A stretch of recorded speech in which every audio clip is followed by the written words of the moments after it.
It's time for Twig This Week in Google. Stacy has the week off. Mathew Ingram's in from the Columbia Journalism Review, joining Jeff Jarvis and, of course, Aunt Pruitt. I have in my hands a 128-page indictment of Facebook by the Federal Trade Commission, 46 state attorneys general in Guam and Washington, D.C. We will talk about that, the merits of the case. We'll also talk about Timnit Gebru. She's out at Google, but why? And what's happening to the movies? Should everything be streamed in 2021? It's all coming up next on Twig. This Week in Google comes to you from Twit's LastPass Studios. Securing every access point in your company does not have to be a challenge. LastPass unifies access and authentication to make securing your employees simple and secure, even when they're working remotely. Check out lastpass.com/twit to learn more.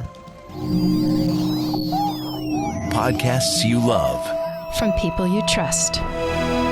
This is Twit.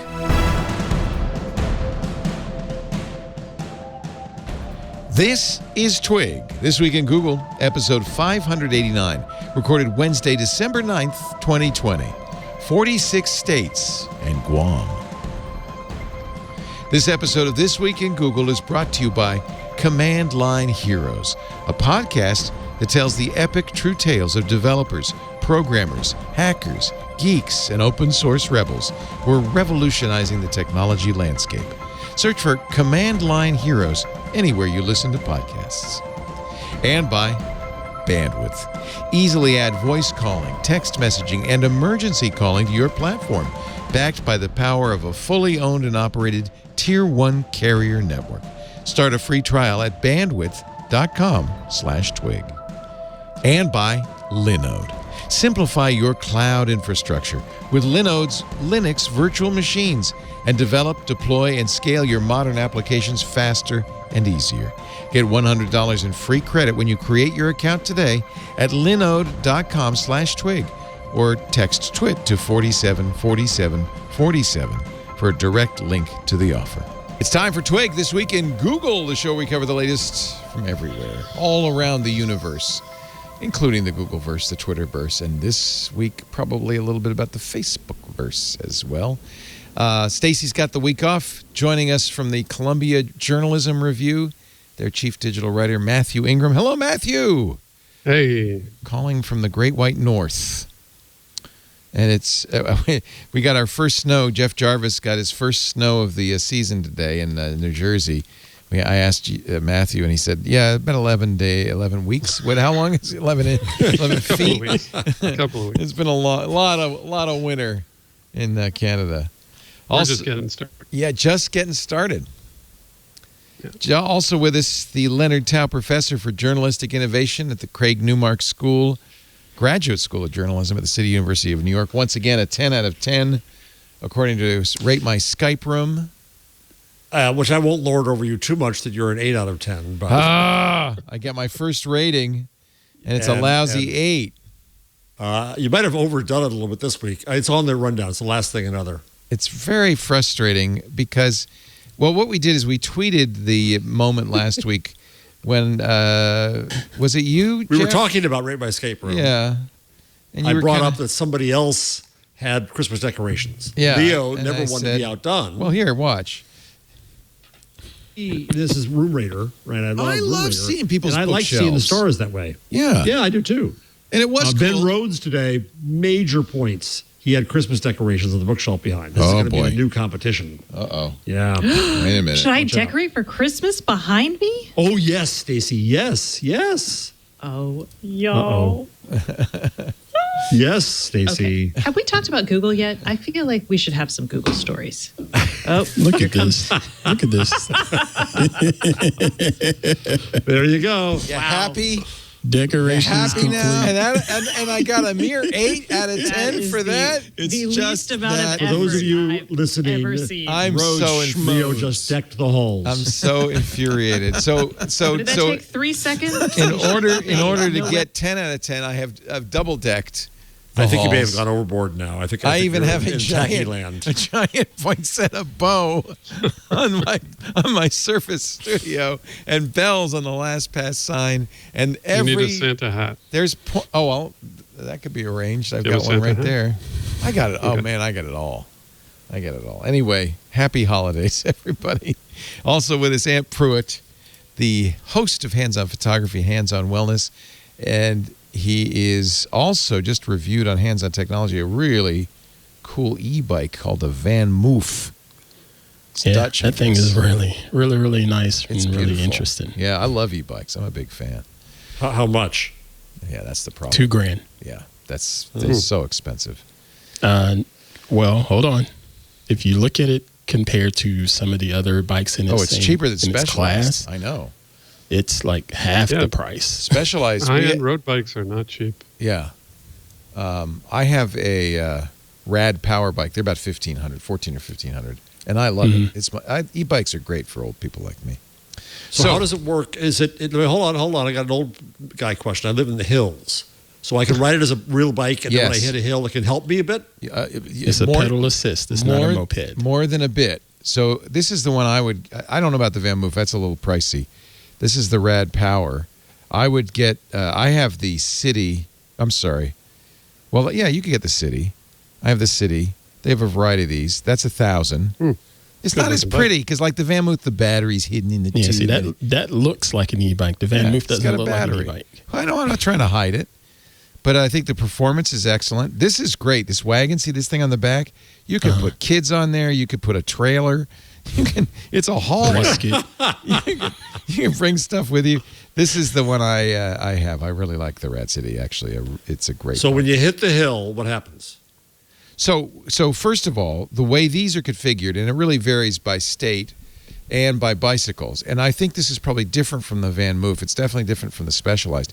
This one has a throttle, so that's legal. The two limits in California, I bet they're the same in New Jersey. You can't go more than 20 miles an hour, Right. and you have to have pedals.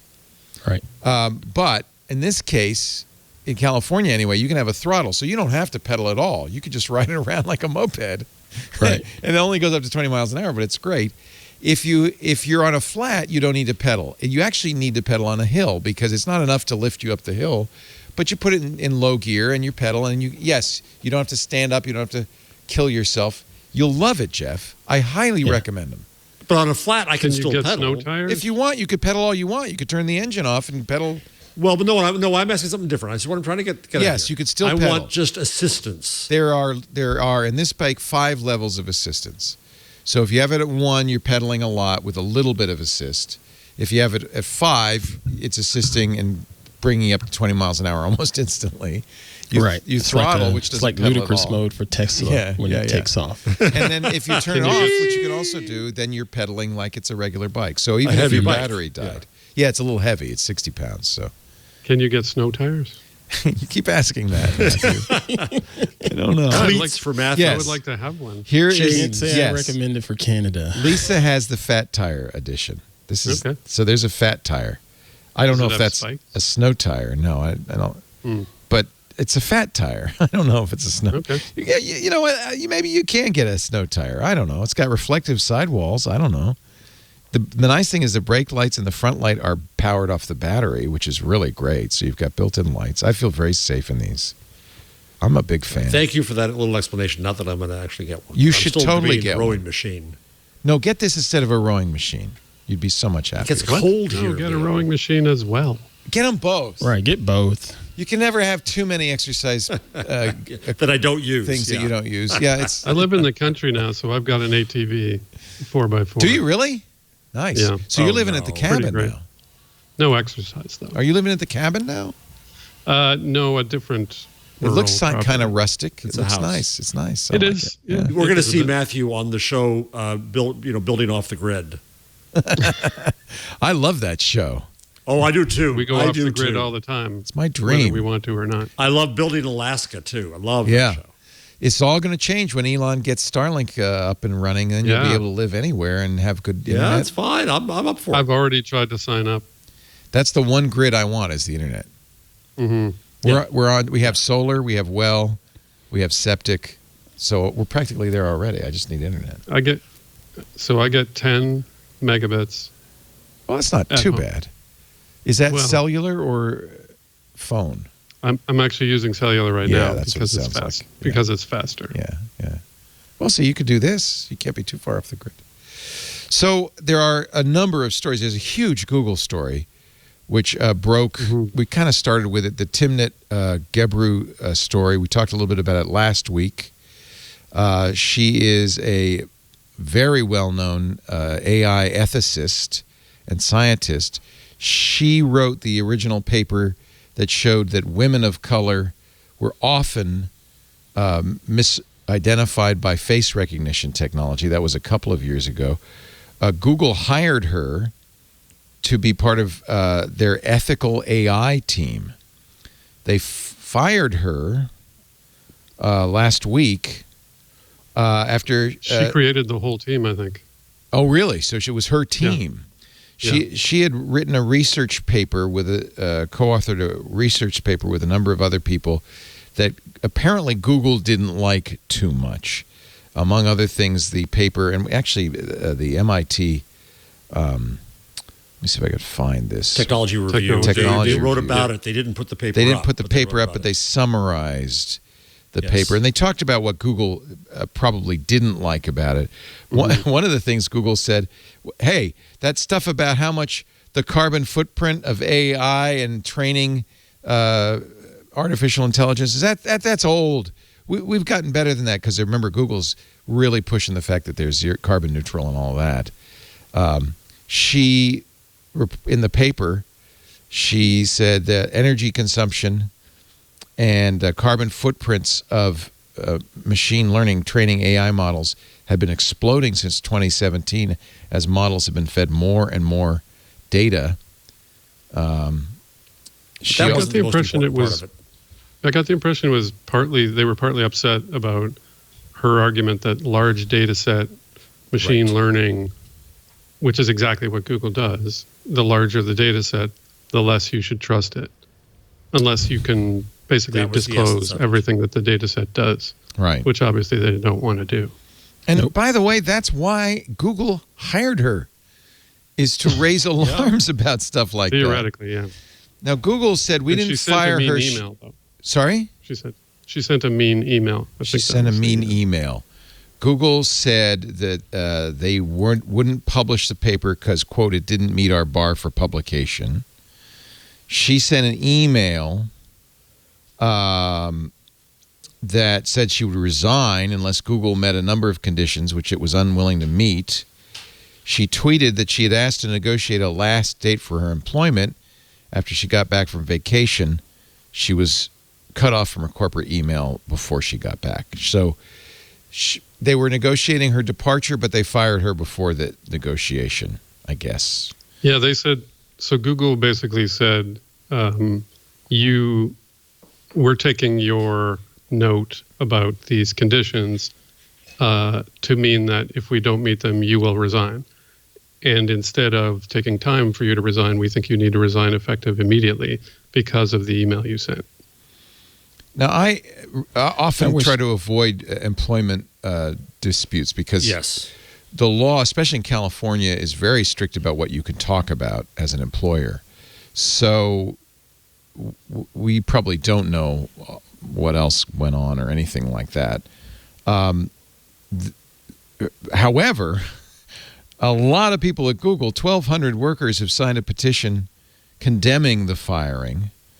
Many other and Google itself, her boss, talked about it, so it's kind of fair game now. Said he's going to investigate. Yeah, Sundar Pichai today. Well, and below that too. No, her direct.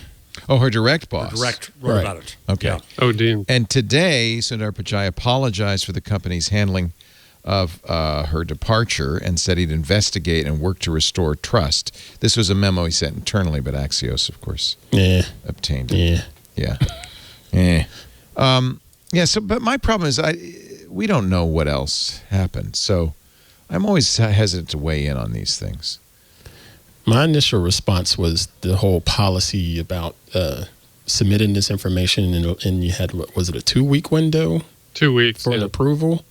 And I have no problem with standard operating procedures, but according to these other staff members, that SOP really meant a hill of beans. It never really mattered, and there was a lot of things that just didn't really meet the requirements of 2 weeks and didn't really matter at times.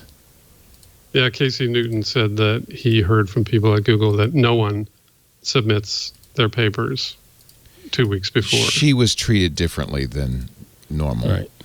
I was totally fine when I saw that there was a procedure in place, and I said, okay, well, you're supposed to follow a procedure, but if the procedure is bullcrap, I get where she's coming from. Yeah. So regardless, I mean, it looks terrible. Yeah, that's what I would say. Yes. Like the way they handled it. That's what I would say. Terrible. Not a good look. Even if there were all sorts of other things we don't know about, it's not a good look. You hire a black woman to be your to run your ethics team, and then fire her because you don't like what her report was. It doesn't look good. Yeah, it just looks terrible. Right. Yeah. Let us make the diversity hire to look good and have the right optics. That's what it looks like. Yeah, and we want to look into ethics, the ethics of AI, right up until it threatens our use of AI. Yeah. What is happening over the last few months, and this week particularly, is that the big tech companies people are kind of turning, their tide seems to be turning against them. The other big story this week is that 46 states plus Guam and Washington, D.C. have joined the Federal Trade Commission in suing Facebook for illegal monopolization. And, boy, when you get 46 out of 50 states coming down your throat, and Guam. Don't forget Today, Guam. the Federal Trade Commission authorized a complaint. Oh, I'm sorry. This autoplay. Ian, you got to learn about autoplay on the website. This is the FTC. Guam punches above their weight. Yeah, clearly. I've been reading. I downloaded the 124-page filing, and it's very thoughtful, very well written. Obviously, in the research for this, they had a lot of emails. In fact, they had a lot of internal information because some of it's redacted in the public release. It is a very, I think, somewhat damning history of Facebook's, exactly as they have been accused by others, anti-competitive acquisition of Instagram and then later WhatsApp. There's smoking guns galore. I mean, there's emails from Mark Zuckerberg saying, yeah, we want to get them before they get too big and threaten us. And he even said, and this is exactly what antitrust law is supposed to prevent, by buying this company, not only we take a competitor out, but we gain enough scale and we gain enough technology that no one else can compete with us down the road. It's like you wrote your own indictment. This is the only thing. Sorry. Go ahead. I was just going to say that all the smoking guns and what Facebook said about Instagram and WhatsApp, first they have to prove that Facebook is a monopoly. So it's not illegal to buy companies, or even if they're they addressed that. In fact, they addressed that even before they talk about the smoking gun, to say that what the space Facebook is in is essentially without competition. But I don't see how, that's an arguable point. Is TikTok not competition? Are they ruling out is Twitter not competition? We had the Axios story last week that showed everything. Every site now has the same features. Yeah. As far as I can understand, they're arguing that Facebook, its market consists solely of talking to your friends. So then TikTok doesn't apply because it's not you talking to your friends. They call it a personal social networking service. And they do, in fact, specifically say why it's not the same as Twitter. It's not the same as messenger applications of any kind. Well, Facebook's lawyers will have a few things to say about that. This is what Benedict Evans talks about all the time about Facebook, about Amazon, and so on, is it's all about definition of market. Mathew is exactly right. You have to start with what the market is before you can say you're a monopolist in it, before you can then say that you abuse your monopoly. It's not just that, though. If you look at Instagram, I mean, I remember when they bought Instagram, and Instagram was fun, but had, no revenues of any kind. And I don't know, did it have 1 million users even? No, probably not. And so, it was growing very fast. I was going to say, so it's even growing if at a the pretty nice FCC clip. had looked at it, like even if you'd looked at it, you would have thought, this is ridiculous. It's a tiny little photo sharing thing. Like now it looks, because they've, connected it to Facebook. But at the time, I think it would have been difficult to make the case that it would be anti-competitive. I agree, Mathew. So I'll give you a couple of quotes. There's early on in the pleading, there is a long section talking about why they consider Facebook to be unique in personal social networking and that there is no competition. And they say they have something like 78% of the market. Personal social networking services, they write, are distinct from and not reasonably interchangeable with specialized social networking services like those that focus on professional, LinkedIn, or interest-based Strava connections. Specialized networks are designed for and used primarily for sharing a narrow and highly specialized category of content. They're distinct from and not reasonably interchangeable with online video or audio consumption-focused services like YouTube, Spotify, Netflix, and Hulu. They probably wrote this before TikTok was a big player. They say mobile messaging services do not feature a shared social space in which users can interact. I mean, they clearly know that they have to prove this, and they spend a lot of time. And Facebook's lawyers are going to have much to say. That's what it's going to hinge on. They quote Mark Zuckerberg from his 2019 post calling personal social networking providers like Facebook the digital equivalent of a town square, contrasted with the private communication offering by services like WhatsApp, which are the digital equivalent of the living room. So even Zuckerberg makes that distinction. I'm sure Facebook's defense is, oh no, we're just, we're part of a much larger internet ecosystem.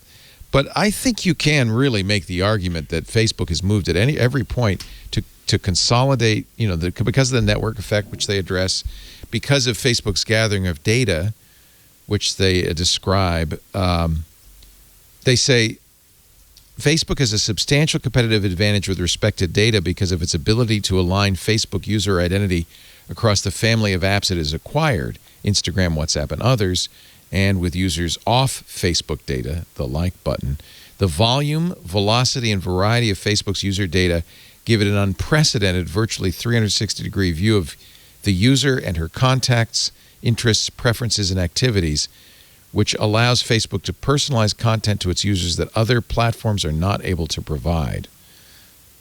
They also say that they have a significant advantage in the ability to monetize the service because of networking barriers in personal social networking services market make putative competitors unlikely to be able to match Facebook's access to users' time and attention, which in turn determines the volume of inventory for ads they can sell to advertisers.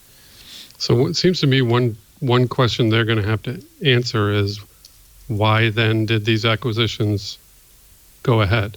Why did the FCC and antitrust not say something at the time? Because now it's a little late. You're going back years to reverse an acquisition. If like the message that sends to companies that are going to acquire things is at any point in the future, if you build that thing up to be something great, we can force you to sell it. Here's another smoking gun. There was a company, I didn't remember this, called Octazen. Octazen was a connector that would take contact information, format it, and then allow you to suck it up. In July 2009, head of international growth Javier Olivan learned that Twitter was also licensing Octazen's services. He emailed two other executives to suggest that as valuable as licensing was proving to be, owning them would be even better. Complete control of Octazen would enable Facebook to deprive rivals and potential rivals of this important resource. Would it make sense to try to buy these guys? By doing so, we would keep in-house the expertise of building and maintaining improved importers and let everyone else in the industry without a provider for contact importer libraries. So they bought the company.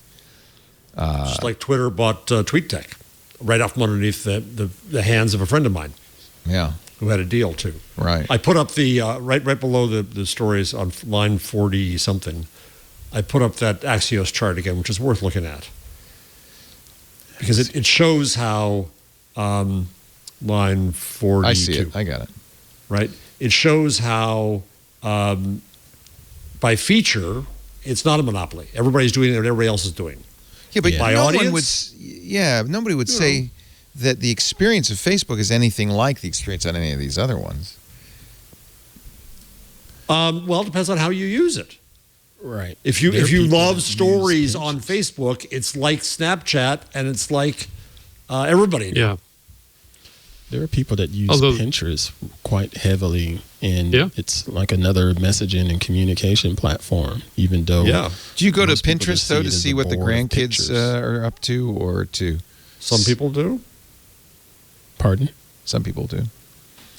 I think actually a stronger part of the case is their arguments about the API. It's not as sexy as the acquisition part, but I think they have a lot more ammunition to say force Facebook to allow more access to APIs or to be more transparent about the APIs and quit cutting off smaller competitors. Yeah, I mean, I wish. And where does both that put Twitter the and other Facebook networks out there? Where does that put Twitter with its API? Yeah, exactly. Excuse me.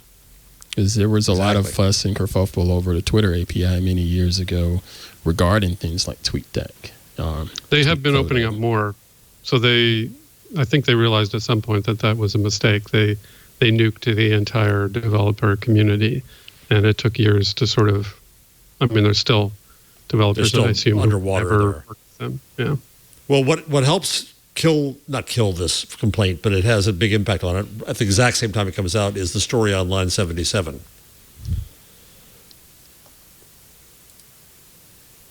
You there? TikTok beats Facebook. Yeah. TikTok beats is out Facebook to become the top app worldwide by downloads. But it's not even close in monthly or daily active users. No. But the point is, this is early days, and friend feed is going to own everything. Well, but that's the point. Is Facebook put friend feed out of business, put Friendster out of business, put MySpace out of business. There's a whole section on what happened to Google Plus. Are they blaming Facebook for Google Plus? I mean, Google put Google Plus out of business. Yeah, but they're also saying that Google Plus couldn't compete with Facebook, and Facebook was very worried about Google Plus, and that was an example of something they couldn't acquire. Were they? Well, they have a lot of emails. You know, calling Mike Elgin. They have a lot. Were they? Maybe not. I don't know. They have a lot of emails. Yeah. I mean, there's no question. There's no question Facebook is a massive, massive company, and it's got a huge amount of power, especially the algorithm and its ad business. The problem is going to be proving that is illegal, or that they've done something. That's why this is going to go for years. Years. But on the other hand, what I am encouraged by this doesn't look like a political hatchet job by any means. This isn't because Facebook decided to fact check the president's posts or anything like that. Right. How do you tell these days? Right. But go ahead. Well, there's a little, there is actually a little bit of that in the complaint, but this is 46 states. This is not just the red states. This is a lot of people. I think if I were Facebook, I'd take it pretty seriously. What's interesting is the stock market doesn't seem to be too worried about it. Facebook, I think, was down 2%. Let me just see where it is now. The stock market knows it's going to take years. Earlier. Yeah. The NASDAQ was down, and the NASDAQ was down considerably. The NASDAQ was down 2%. So Facebook just matched the NASDAQ. Yeah. Yeah. Nothing is going to happen. Drove the NASDAQ. It was down 1.93% today. 1.94 for the NASDAQ. So it's exactly. They're too big a chunk of the NASDAQ, clearly. Yeah. We're going to be covering this one for a long time. I have to say, it's very well written. There's a lot of establishing emails and quotes. It's not a lot of supposition in here. We'll watch this with interest. It's Yep. And you get when you get 46 states and the feds breathing down your neck. That's but this is the issue now. It's like the Australian law, which I'm sure we'll talk about in a few minutes. It's like the French law before. It's it's now the suddenly in media and politics, at least not among users, the unpopular industry. So you can go after them, right? They're treating them like cigarettes now, which is ridiculous because it's an industry that gives us wonderful things. It doesn't kill us, but they're treating it like oil and cigarettes. And we could go get taxes out of them. New York there's only a proposal in a state legislator to tax every delivery you get from online for $3 a box. You know, because it's easy to go after them now. It's the unpopularity tax. The argument about that Benedict Evans made about the Australian has nothing to do with copyright, nothing to do with freedom of expression. It's all about politicians going after an allegedly unpopular industry. I would say this indictment of Facebook is nothing like the Australian indictment, which is clearly driven by a few special interests lobbying the government to act on their behalf. I don't know if this is such a broad... There's a political... Are you trying to say there's not a political angle at all to this? There's a political angle to this. I think this is a reasonable question. I don't think it's political, no. I think that clearly Facebook has acted in a predatory fashion. I mean, you might be able to defend it. I think it's going to be a stretch to say Facebook has competition. But that will be one angle of defense. But it's pretty clearly they acted in a very Microsoft-like predatory fashion, buying and killing competitors so that they could have this dominant position. That's pretty clear. That's not political. That's clear. But so one big thing that we haven't mentioned is that antitrust law for the last several decades has focused on consumer harm as the most important thing. Not anti-competitive behavior, not how other companies are affected, how consumers they are make affected. a case for consumer harm in here. I know. So that's going to be the hard part. That's going to be the hard part. You're going to have to, because of course you don't pay for it, so you can't say the price is too high.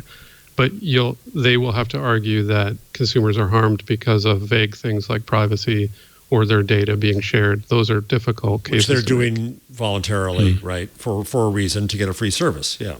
Yeah, okay. I think they make a pretty strong case for not only consumer harm, but also advertiser harm. But nobody cares about that. Okay, but that's enough fronts that...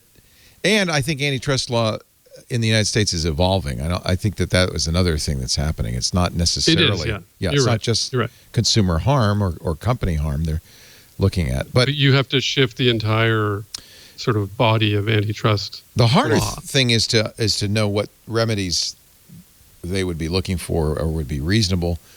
And when politics does get into it, because I guess the courts are going to decide this, but nevertheless, I think there might be some Facebook users might be right at various states' attorneys general for going after their beloved Facebook. Let's say they divest. What if they divest Instagram and WhatsApp, and then they start an Instagram competitor and they start a WhatsApp competitor? Yeah, that's not good. How do we benefit? How does that make things any better? I wish they hadn't put Path out of business because that was a good competitor. But that it was just a better UI. It was better in every respect. Mathew's analysis on this has been trenchant and right, and at every level of it, I think we'll come back to his analysis, and it's well thought. Trenchant is good, right? Thanks. Trenchant, I don't know. It is good, but it always reminds me of trench foot. So I feel like or trench mouth. Or trench mouth. So it's good, but it has a bad kind of vibe to it. It is vigorous or incisive in expression or style, and in an archaic sense, having a sharp edge. Yes. Ooh. It's the piquancy of speech or something. Vigorous and incisive, I think, is the operative sense here. Yeah. So put that on your Twitter bio. And when it comes to consumer harm, I just blurbed you. When it comes to consumer harm, one of the things they're very much talking about is how Facebook has been used to bring Nazism into people's homes and things like that. I mean, it's a really interesting. And the GOP has had nothing to do with that. Well, it doesn't GOP matter. trying to kill the American election. Nothing to do with that. That's not a good thing, but it's a separate thing. No, totalitarianism came from a simple social network, not from the White House. Not at all. Remember, this is, I don't even know if this is, at this point, I don't think the White House is pursuing this or pushing this. What is the White House? This is Jay Rosen's point off. It will be interesting. It'll be interesting to main see thing what is- happens with the Biden administration. Like, do they push this? I think this continues, but I think it does. I think there's also against because they have old farts there from old industries like media who are against technology companies, and that's the problem. And so people I know who've been trying to advise the Biden team have been trying to bring in different voices into this, but the problem now is those voices are the a-holes we don't like from Silicon Valley. Right. So that's the problem. Here's one of the paragraphs. Users of personal social networking services have suffered and continue to suffer a variety of harms as a consequence of Facebook's illegal conduct, including degraded quality of users' experience, less choice in personal social networks, suppressed innovation, reduced investment in potentially competing services. Facebook's conduct deprives users of product improvements, and as a result, users have suffered and continue to suffer reductions in the quality and variety of privacy options and content available to them. By eliminating, suppressing, and deterring the emergence and growth of personal social networking rivals, Facebook also harms advertisers in a number of ways, including less transparency to assess the value they receive from advertisements and harm to their brand. Meanwhile, they're going to complain. They're going to complain that Google is a monopoly in advertising, and you can't, have it both ways here, folks. Well, Google's a monopoly in advertising. But Facebook is doing huge things in advertising. They quote Sheryl Sandberg saying, "This is not search advertising. This is social advertising." They are specifically saying this is a different kind of advertising than what Google does, and they have a monopoly. Well, in social that's market. That's PR. The same way as when I'm around Google, Mathew and I are around Google people. If anybody says the platforms, the Google people are all trained like automatons to say, we're not all platforms. Don't put us with them. It's PR. It'll be useful in their argument, but it's PR. They're competing with each other for advertising, period. So if Facebook had not purchased the Instagram and decided to just build their own version of this, would any of this be a problem? And they continue to have just as many users on that platform? Yeah, but the issue is that they clearly showed in their emails that they purchased Instagram for anti-competitive reasons. So it's just which was okay at the time. Yeah. Well, it was fine at the time. Okay, it was a tiny service. They overpaid for it. Yeah, we're not talking about Comcast and AT&T. I mean, it was a tiny photo sharing thing. It wasn't that tiny. I mean, they're talking in this, again, I'll pull you back to the court document. They say how fast Instagram was going instantly and how concerned, and again, they have the emails, people inside Facebook were at how fast Instagram was going, and particularly because Instagram was mobile first and photos first, and Facebook could not compete with that. I think this is a very compelling document. It's a well-constructed case. Is it just a judge that you have to convince, or is it? Would there ultimately may be a jury, right? I doubt this is going to be a jury trial. You think it'll be judge only? I don't even think it's going to go to a trial.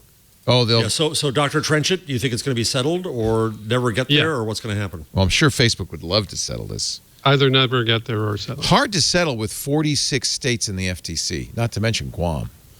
Not impossible. Those Guamers are really hard to negotiate with. You know? Two of Facebook's largest acquisitions, the mobile social photo app Instagram and the mobile messaging service WhatsApp, each posed a unique and dire threat to Facebook's monopoly.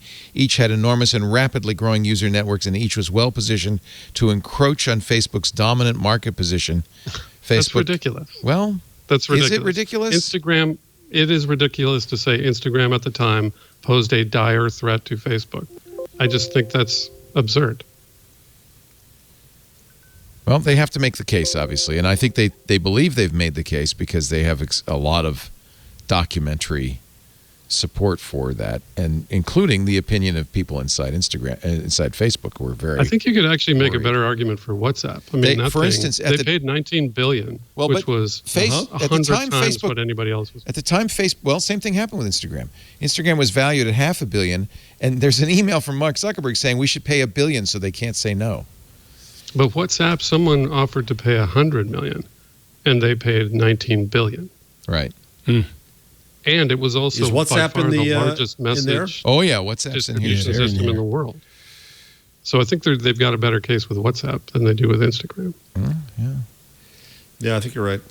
What would a judge order? What would a judge say would have to? How you put an ombudsman in there? Breaking up makes no sense. Like you open the API. Yeah, I don't think breaking up at this point. Yeah. So makes what sense. the UK is doing? The UK is starting a new competitive regulator because they love regulators there, and it's going to be less focused on breaking ups and that kind of stuff because they can't really do it from the UK. But it's going to be setting standards and accountability and that kind of stuff. So it's going to be watching them like a hawk on certain criteria. And I think we could all benefit if they actually pushed transparency and openness and federating with other apps. I mean, we'd be way better off than just some order that they sell these two things. Whatever happened to @Jack's, I forget the name of the project, where he was going to basically make Twitter open source. It's still going. Yeah. What's the name of that? Do you remember? I forget. I think because that could be a really interesting piece here, right? Where fine, Jack. Meanwhile, the great party spoiler says, "I'm going to federate Twitter and I'm going to build a value-added business on top of it, just like WordPress." Twitter does not in any way compete with Facebook. Twitter's not even close to Facebook. I'm not sure that's true. I'm not sure. No, I disagree. Oh, what? You guys are nuts. First of all, nobody uses Twitter except you guys. Nobody uses Twitter except the media elite. A few other people do. Most people. What do you know? You don't use Facebook anymore. Well, I don't. Yeah, for this reason, I don't want to participate in that She's garbage. not in the media. But but most daughters do not use Twitter. And they don't use Facebook either, probably. Use Twitter. Twitter is completely separate. It's about short, hot takes. Facebook is about seeing what your family and friends are up to, reading the news, joining groups. It's a very different experience. It's not comparable at all. I would argue that a Facebook group is not that different from Twitter. At least some of the Facebook groups I've been in. There's a lot of short, hot takes in there, and a lot of it is trolling. It's not that different. The premise is the whole family and friends connection on Facebook, but you can, with a little bit of know-how, curate the same type of experience. Nobody's doing that, Ant. I got bad news for you. Yeah, that's what I know. The normals are not going to do that. Nobody's doing that. Yeah. Oh, yeah, I've got all my aunts and uncles on Twitter, and we just talk together amongst each other. Twitter's not that. It's a very public space. Facebook is not a public space. Well, I'm going to call upon the book by Andre Brock Jr. again that talks about Black Twitter in a way that Black Twitter is different. It is a closed space. Yeah, but it is a space of language that's built in the public, but in a sense hidden in the public in that way. So you can't. There's weird Twitter. You got to be careful about how you analyze these things and bring these presumptions. Book title, just so I give the plug, because it's very good. Andre Brock Jr., Distributed Blackness, African American Cybercultures. So I think you're right, Leo. But the point is that this.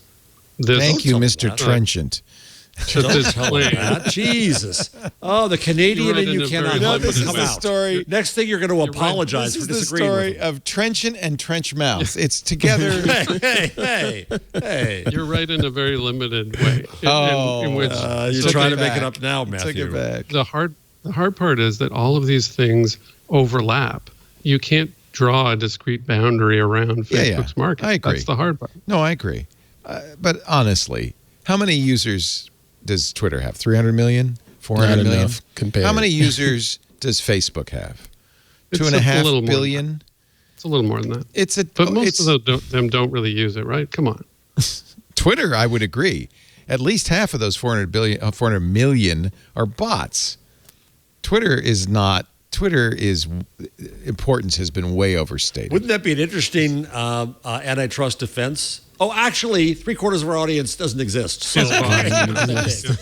Facebook really tries hard to make sure everybody on Facebook's real, right? That was their one of the things they did that was their secret sauce. You don't think they try hard to do that? No, I don't. They don't care? No, they don't care. And fundamentally, so what matters is engagement. And as my favorite quote says, a former Facebook engineer, you know what's really engaging? Bullshit. All they care about. I would disagree with you, Mathew. Clearly, they care about engagement, but there's no point if a bot is engaged. No one freaking cares. What they care about is a human being that they can gather data points about while they are engaged, so they can sell to them. that is their absolute business model. You can't sell to a bot. Bot's not buying. You can. Well, this goes to add. If a bot is well fraud. constructed, it's It'll buy stuff. It's fundamentally indistinguishable from a person. Why would Facebook? Yeah, so you still get to charge the advertiser for the bot. Right. That's exactly. the problem right now. Bot clicked on your ad, scrolled down, clicked on an image. Yeah, but advertisers, maybe our advertisers are smarter than the average bear, but they're really much more. Yes, they are. More interested in a return on investment than somebody clicked and scrolled. They want to see how many units they sold. If the bots are buying, okay, I'll grant you that.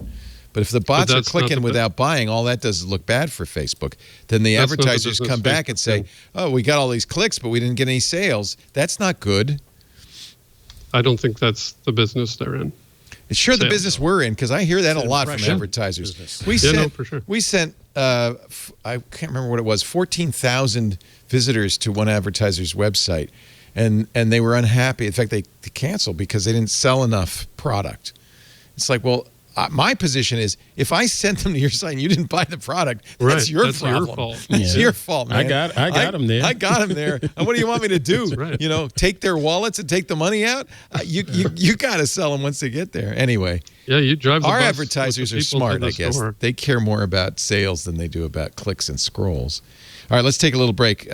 This is a good conversation. And the good news is, we're going to be talking about this for at least 10 more years. So, oh, God. You are. I'm not. Oh, you're leaving already? That's it. I'm done, man. I'm done. I'm done with that. I'm done with this. Well, you know what? I have PTSD from 1998. We had just started Tech TV, and the very first story was the DOJ goes after Microsoft. The network was over before the lawsuit was over. Yeah. So I'm just saying, these things do drag on. Our show today, I love this podcast, Command Line Heroes. And I love the host of Command Line Heroes. She does such a good job. It's the story of the geeks, the developers, the programmers, the hackers, the open source rebels who are changing the technology landscape. Season 6 just came out. Fantastic. Command Line Heroes tells you about all the stories of black technologists who innovated and invented despite systemic racism, unfair hiring practices, and unequal education opportunities. There's a story about Gladys West, who you may not know, but man, you know her work. Her mathematical models and data analysis made GPS possible. Mark Dean, raised in the Jim Crow South, grew up to change the PC industry with the Isobus. And that's just a few of the stories in Command Line Heroes. I think it's really good, and I think you ought to listen. Check out all the incredible stories from Season 6 today. And actually, once you're done with Season 6, there's 5 seasons before it that were just as good with some of the most interesting people in technology. Command Line Heroes. Search for it anywhere you listen to podcasts. Command Line Heroes. Download it today. And good on you, Saran. Really well done. It's just better and better each season. Command Line Heroes. And everywhere you listen to podcasts, as they say. I only got to page like 32. We got a lot more to go through. This thing is ridiculous. Oh, no. This thing, I'm getting rid of this. We're going to lose Ant if you do that. Yeah, that thing in front of you made you look like there was a red rabbit trapped. I'm the one with the poinsettia in my hair. Oh, we lost Ant. He's gone. He meant it when he said, I'm not talking about it anymore. All right, let's talk about Australia, because there is a change. There you go. That's a look, isn't it? There he is. There's a change in the law. Remember, the law was they were trying to... It's legislation. It's not a law yet. Yes, it hasn't passed yet. The proposed law was going to charge Google and Facebook for the snippets from news organizations. This, you said, Jeff, was really Rupert Goldberg. What's his name? Rupert Murdoch's... It's pure Murdoch. Well, did Murdoch give up? I think that happened, didn't he? Kind of. Oh no, not at all. What's happened here is that Google has been screaming that we're not, if we're supposed to negotiate, we're not even allowed to bring up the fact that we bring value to the publishers by sending them value in the form of people. Which is clearly true. That's a small concession. It's absolutely true, and it's greater value. And before we know here, Murdoch's going to end up paying Google. But that aside, Facebook, on the other hand, thinks that Google's being quisling here and is saying, if this thing passes in any form, there's no news on Facebook. So Google and Facebook are operating at different levels on this. So, and apparently Australian legislators are bending a little bit, yes? Well, barely. You know, it's interesting. Google used to be the one that threatened to pull out of countries, you know, if they did something wrong. Now it's Facebook, Now it's hand. Well, they both, I've heard them, you know, like threaten to pull out of Europe. So they've both been like that. They just do it at different times in different ways. But now they're writing checks. Should we? No, which is dangerous. Yeah. Should we watch the Year in Search 2020? I always enjoy these. You want to watch it? The view of the stories about it was that it was very 2020. If you go to the top left, the top news things go to all 10. They're all depressing. Oh, just scroll. I was just going to watch the video. Oh, all right. Fine. All right. Yeah, a lot of coronavirus. It was a depressing year. Even if Tom Hanks was the #1 search, it's because he got coronavirus. So, coronavirus election results. Kobe Bryant, the #3 search. This has been such a long year. God, that was this year. Oy. Zoom. Yeah, right. Seems like it was a little longer than. Yeah. That's a positive story. Zoom. Come on. Yeah. Well, no, most of the searches were. A positive story is a negative story. Most of the Zoom searches were, how do I use this? Why am I muted? Don't we love Zoom? Don't we love all being on Zoom? Well, we do, but we only love it because we're all dying. What's IPL? I don't know. Indian Premier League, perhaps? Oh, it's soccer. You're right. I mean, cricket. Yeah, you're right. Cricket. There you go. Yeah. India versus New Zealand. Yeah, it's cricket. Yeah. Then more coronavirus. Coronavirus. Way down there, Joe Biden. Nobody's Google searching Classroom. for Joe Biden. How do I use Google Classroom? Yeah. I've got to teach all these brats. How do I do that? In news, coronavirus, election results, Iran, Beirut, and hantavirus. Wow.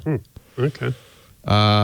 In concerts, Together at Home concert, Firefight Australia concert, Garth Brooks Drive-In. We also had fires all over Australia this year, too. Yeah, let's not forget, Movies, Parasite, 1917, Black Panther. Those are all from earlier in the year, the Oscar winners, because when we had movies. We had no movies.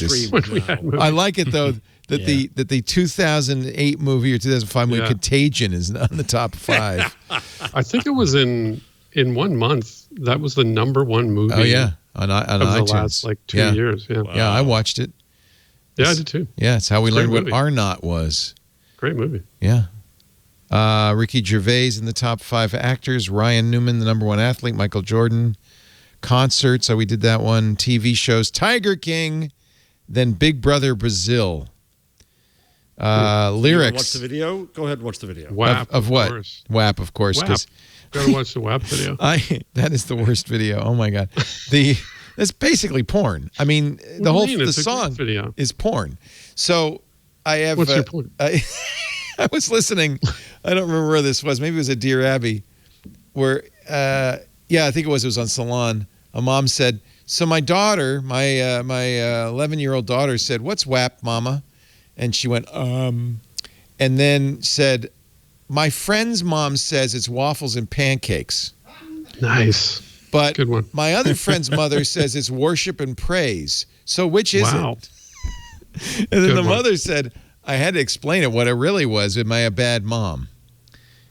What? I'm the only person that doesn't know anything. You don't know about WAP? WAP? I remember seeing the hashtag and all of that stuff, but I refused to click better on off. it, so check it out. You better off. I didn't know until just now. You just looked it up, didn't you? What? Yeah. Man, Cardi B, baby. You guys are so old. You know how I know what it is? Oh, dish. I got my new speakers, and I thought, I want to listen to this new stereo. So I just pulled up Apple Music and played a song at random, and Lisa comes running in, says, "That's my favorite song." And then I'm starting to listen to the lyrics, because I don't usually listen to lyrics. And my jaw's going, So I don't know if this is good or bad to be in the top 5 people search. #1, Joe Biden. #2, Kim Jong-un. #3, Boris Johnson. #4, Kamala Harris. #5, Tom Hanks. I don't know. Would you want to be on that list? I don't know. I'm looking at the recipes. What is ekmek? Does anybody know? Let's look it up. We're going to find out. We're going to find out. If it has There's a lot anything to of do with sourdough. WAP, I don't want it. It's a Greek custard and whipped cream dessert. Oh, okay. Ooh, Nice. That looks good. amazing. It looks like tiramisu. Okay. Why do you think that suddenly showed up on the search? Yeah. Because people were making it, I guess. I mean, sourdough. Everybody was making sourdough. Yeah, you'd expect It was on sourdough to TV. be number one. Sourdough, definitely. First month or two, like everybody and their dog was making sourdough. And then this was a You couldn't get this yeast. silly Dalgona coffee. Oh, yeah. That's disgusting. And it became. Yeah, I remember that. It I'm like, started. why? This was TikTok, by the way. This is a TikTok Yep. trend. You whip up some instant coffee, sugar, lots of it, and water. Mm-hmm. And well, she's going to show us how, because this is clearly the Dalgona coffee queen. This is not a TikTok. It's taken forever.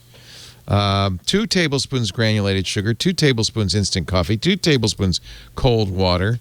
You use a hand mixer. You whisk vigorously. Actually, it's probably easier with like a bullet or one of those handheld mixers. And you get it really frothed up. And apparently it tastes kind of like caramel. And Sounds then great. yeah, it looks kind of good. And then you put it on, there's some ice, there's some milk. So it's iced coffee. It's iced coffee, basically. And you put this. Wow, look at that. Look at that. That's It's amazing. it's a Christmas miracle. Then you put some sprinkles on it. No, And, you just. No? Okay. Now I want to make it. Now I want to make it. Yeah, I'll pass. It's I it's agree a with you. diabetic's dream right there. Mr. Ant has higher taste than that. Just slightly, though. Just slightly. Then sourdough you- bread. We're all over Like sourdough, right? yourself a good machine. Mm-hmm. Everybody by now has stopped making sourdough. Pizza, which And is lamakun? What's that? oh, you want to know them all, don't you? Lamakun. Well, I know what pizza is. Oh, do I? It's a Turkish recipe. Oh, nice. Lamahun comes from the Arabic Oh, Turkish pizza. yeah. lahma bahajin, dough with Nice. meat. Think of it as a All right. thin, crispier pizza or flatbread topped with a spiced minced meat mix. Keep going. First, as you know, More. pizza is What's the actually next Greek, 5? right? You know Pizza's Greek? that. Yeah. What? Comes from Naples. Naples was originally Greek. There's Yep. there's actually ancient Greek paintings or mosaics or something in there, basically eating pizza in them. So I learned that on the documentary I was talking about a couple of weeks ago, where they mentioned cacio e pepe. There was another episode Yeah. talking That's about right. so good. Naples and Napoli or whatever. What's Was beer it bread? Neapolitan? It's bread with beer. I think every all it is? culture has a couple of things: a dumpling or ravioli, Yes, or right. something, Meat thing. and okay. a flatbread. I think every culture has a Yeah. flatbread.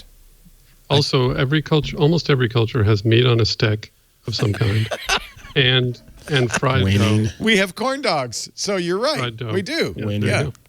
Wiener on. I wanted to open a restaurant chain that was just going to be called Stuffed Meat Things. Oh, love that. Right? that. Pierogies, Yeah. dumplings, gyoza. Yeah, I'd be very happy. yeah. Let me know when you need a sampler. Yeah. Somebody to come taste your meat pockets. So you were inveighing against the election ad ban on Google I and was indeed. Facebook because, and you made an excellent point that this disadvantaged up and coming young, poorly financed candidates, not the big boys, because they could buy TV ad time. And it pushed more money from big money to big TV. Right. Well, Google has decided to lift the ban as of tomorrow, just in time.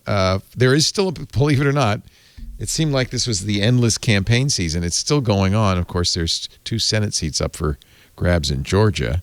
And the fate of the nation, So, one way or the other. so that I guess that's who would be buying these ads. Who else would That's be what it buying is, them? yeah. And Twitter is not. it's a good point because however well funded you are, and I think all the candidates in those 2 races are pretty well funded at this point. Still, that's one way to reach people is with Google, and I honestly think there was Facebook the one should do moment that when too. I, with my trenchant analysis, convinced you because you were on the opposite side at first, and then you came. Yeah, around. you did convince me.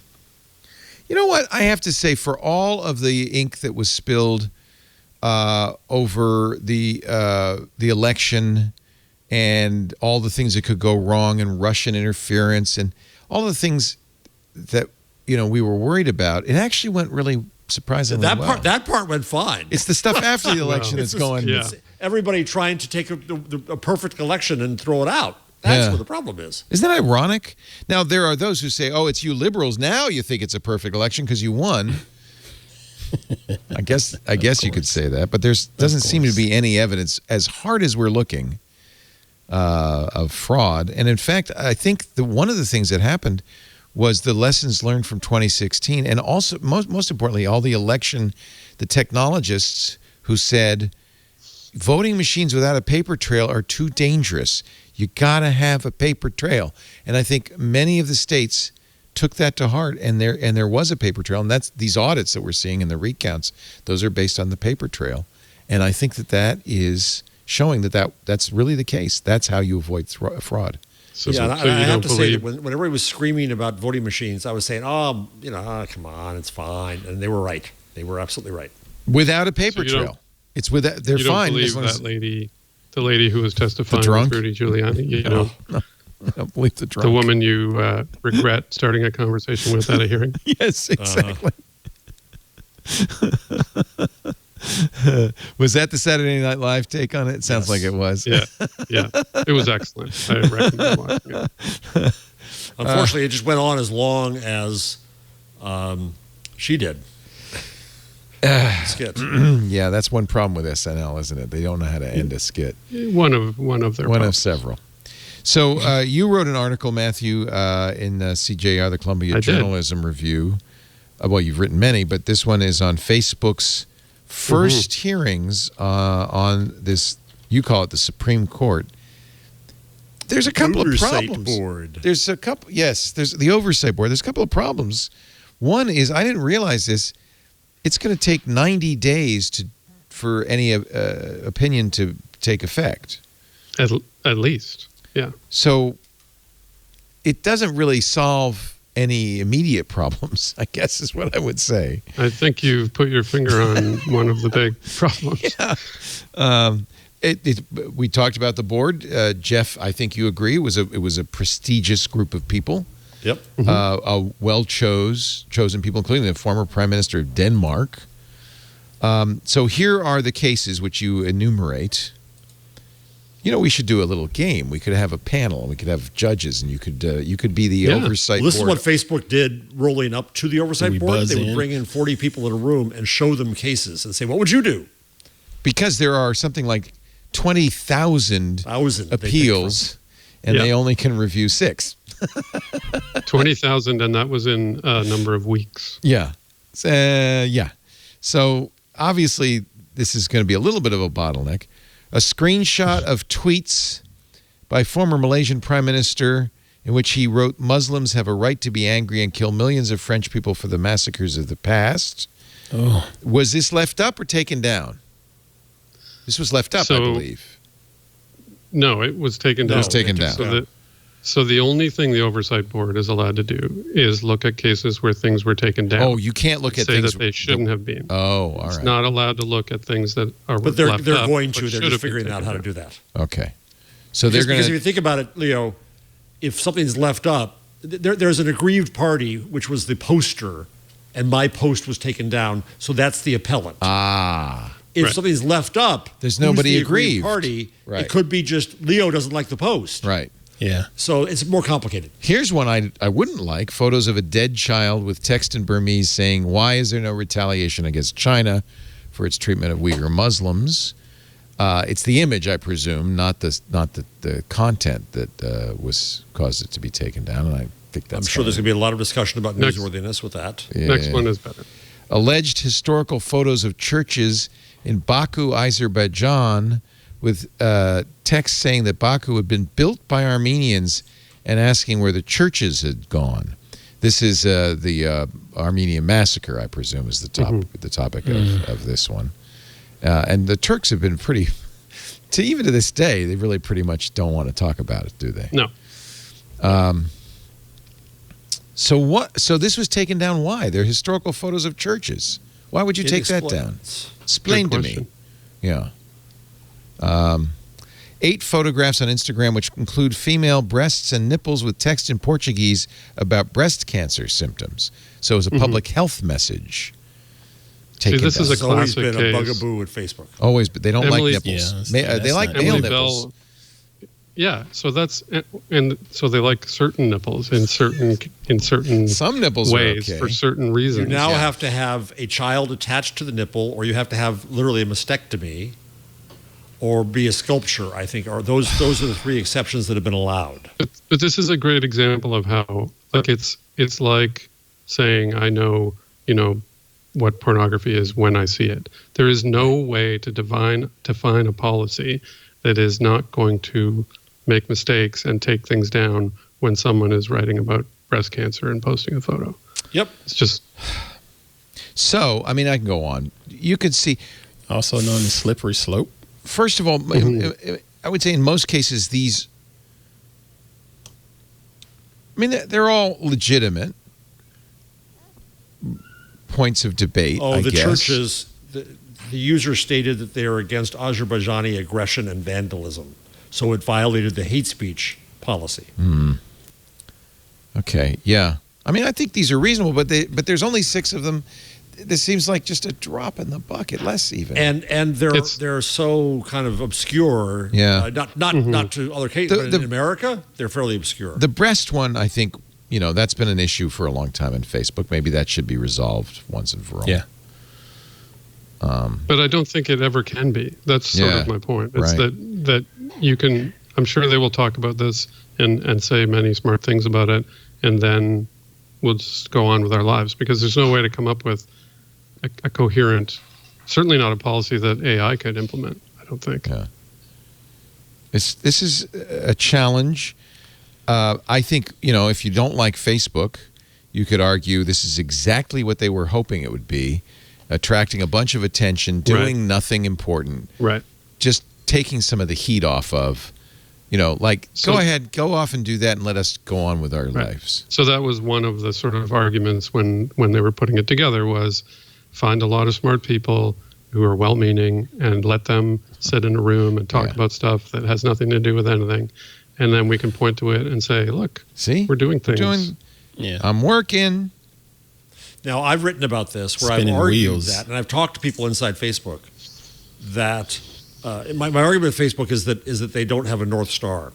When asked, one of the sessions on the oversight board, the head of the oversight board, so I asked him, I said, what are you appealing to besides the statutes, which are community standards at Facebook? He said, well, human rights standards.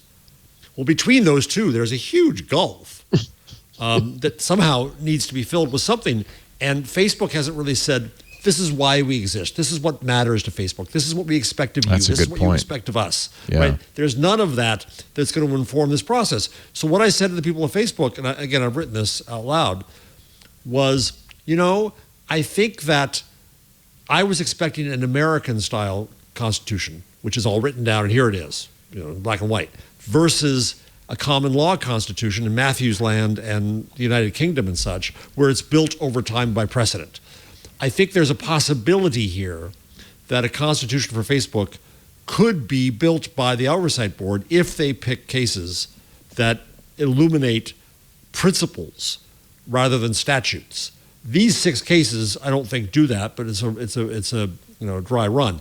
The 6th case itself, Leo, is interesting because it was the one that was referred by Facebook rather than by a user, and it involves COVID and hydroxychloroquine, whose favorite drug. A video about France's refusal to authorize hydroxychloroquine and azithromycin as treatments for COVID-19. What this description is missing is, was it advocating it? Was it complaining about? What was the video's message? Was it pro hydroxychloroquine? In which case, Facebook my assumption is it was. Yeah, Facebook taking it down would be, well, in the interest of public health, there's no evidence that hydroxychloroquine is good for anything. So this is promoting. It was removed out of the policy for violence and incitement. Oh. So I guess we're going to have to watch the video to understand. Maybe it was saying, burn down all the hospitals because they won't use hydroxychloroquine. I think to Jeff's point, one of the problems is that Facebook does have a North Star, and the principle is that connecting people is good. Connecting people is good, ipso facto. Right. And but so that's insufficient. They've always said that. Right. I totally agree. That's always what Mark said. Yeah. As long as you connect people, there will be the arc of justice will. Right. Yeah. So we will connect vicious Buddhist monks with, Uyghur, with populations in Myanmar that they want to get rid of, and boom, we connected people. Yeah. Job done. It's connection. That's interesting. Yeah. Good article. I recommend it. CJ. It's going to be fascinating to watch this thing. Is it trenchant? I think Matthew's trenchant analysis is right again. It's yes, trenchant. It's obscure, and that's the idea. Yeah. Yeah, I think it's doing its job. WhatsApp is pissed. They're pissed at Apple because Apple, how dare they, says, if you're going to be an app on the iOS platform, you have to let people know what your privacy policy is. And Apple's actually got this new, they call it a privacy label that will be visible in the App Store that describes, their intent is to describe, just like nutrition labels, in a clear and easily understood way what an app is doing. What data it uses to track you, what data it links to you, what data is not linked to you. WhatsApp says, well, besides the fact they don't want to do it, that they're mad that Apple's not doing it for their own messaging app, which I would be angry too. Except that, fair enough. Except that Apple said, no, we are going to do it. No. This is our walled garden, and these are our rules, and our rules don't apply to us. It is a good point that I think sometimes the apps that come with the iPhone, the apps Apple makes, have advantages that other apps do not. Mm-hmm. But Apple responded, and maybe they hadn't planned to, but once they got the attention from this, Apple said, oh, no, we're going to have that privacy label for our apps as well. So, I don't know if Facebook went away and said, okay, well, never mind. Never mind. Never mind. Okay. I'm sorry. I think this is a good thing. And I understand advertisers don't like it either. And there's a lot of people don't like it. But I think it's a good thing. And honestly, Facebook, if you want to avoid the scrutiny of 46 states and Guam, it'd probably be a good idea if you kind of embraced some of these pro-privacy things. It's not going to hurt you. You got to understand this. It's not going to hurt you because people will still do it even if they see it in writing. I was going to say nutrition labels. How many people stop eating things because the nutrition labels? They're making that weird sugar coffee. They don't care. Look at it from a regular person's standpoint. You remember when hip hop albums started getting the parental advisory label on it? That didn't They sold stop. more. It sold more, probably. Yeah. That was Tipper Gore. Remember, she wanted parental advisories because the music is ruining Trump posts. Yeah. It's going to get to a point where the regular consumer looking at that app in the App Store, they will not even see the badge. They're just because they hear about someone using the app because that's the nice hip thing to do, and they're going to run and install it. Period. And you made it now for things that they shouldn't be installing. So, what's this label going to do? Jeff made a good point. The warnings on the president's tweets just increased the readership. Didn't decrease. Yeah. I'm sorry, Ant. I didn't hear you speaking. I didn't mean to talk over you. It's okay. No, you're good. It's technical. It's people understand that if we were all in the same room, that wouldn't happen. But because of the technology we use, I mean, look at the health information on a Twinkie. They sell 800 million of those things. Man, yeah. Don't you take those Twinkies away. They're good. I had a Twinkie in a long time. I just had a Twinkie the other day, and it has a nice little lemony flavor in there. Probably isn't lemon. It's vanilla. And I think they get away with it because it's not actually food. There's no food products in there. It's just Why did you have a Twinkie? What made you have a Twinkie? There was one in the house. That's usually how I get them because I don't buy them, but they tend to show up here in the counter. They just appear. Somewhere. Yeah. There was one in the house. Flying I saw Twinkies. Oh, it wasn't just one. It was a box of Twinkies. I thought, I haven't had one of those. I don't remember. Maybe I never had one of those. It's like Popeye's chicken sandwich.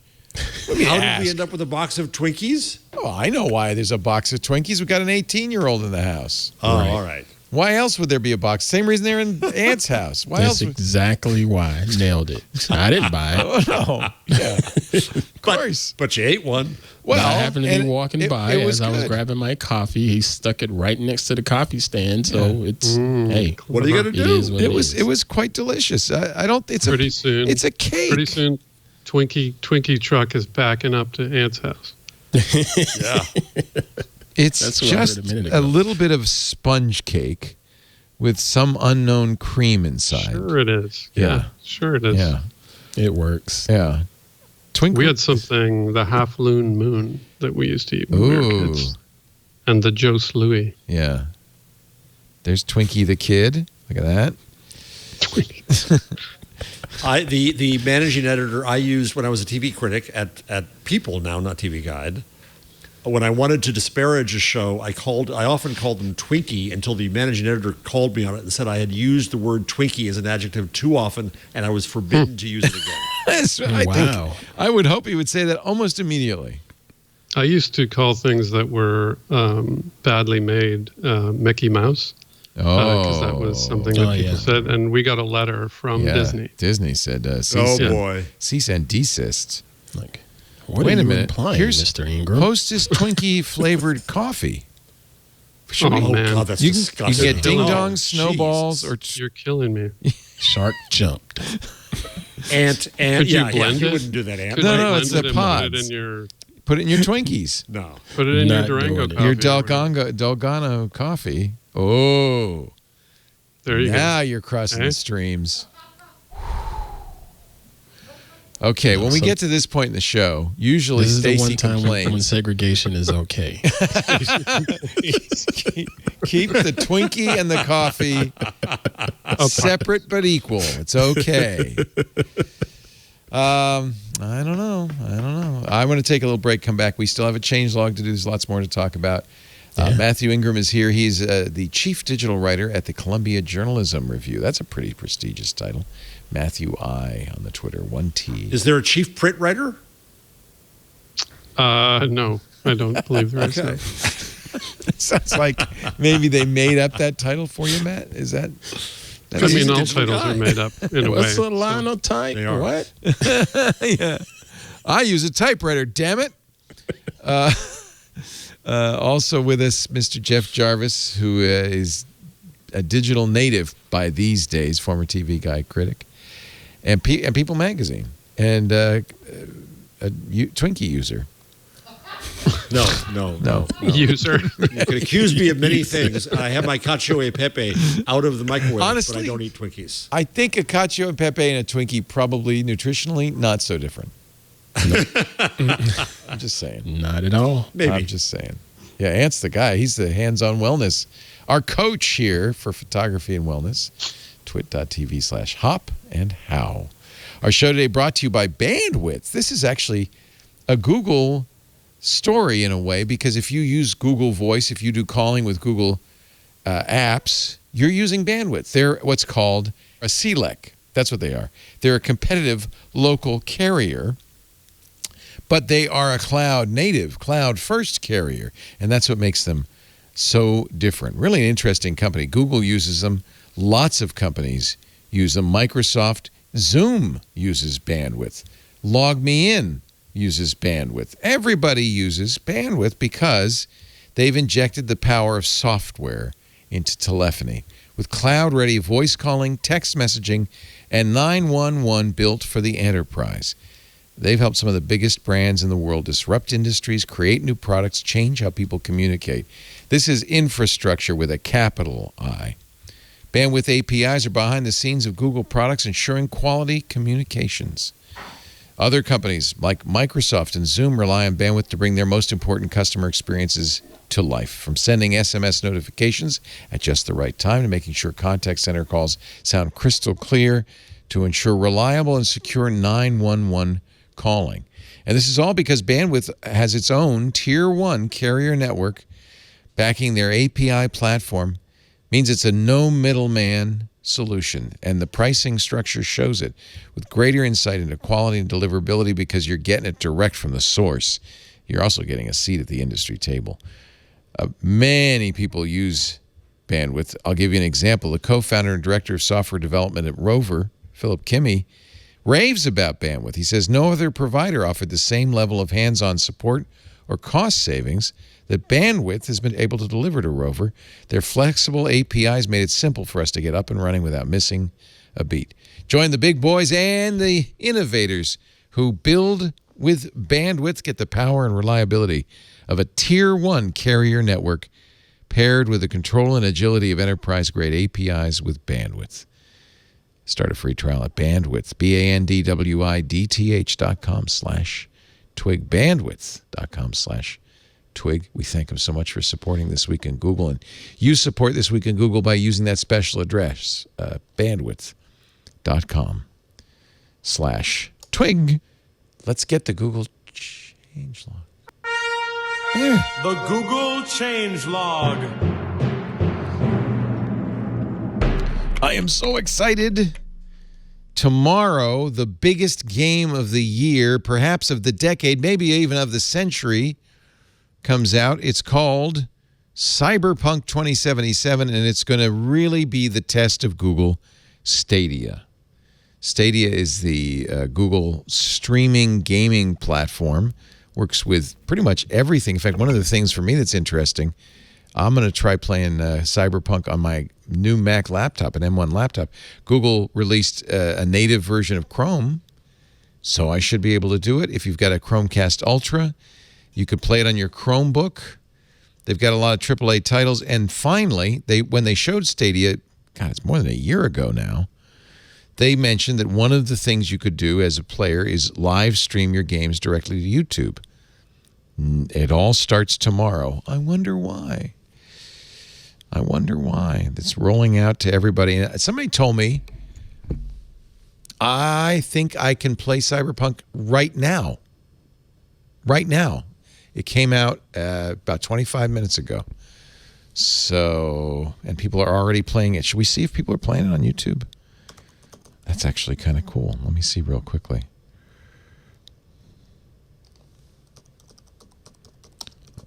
This is spontaneous.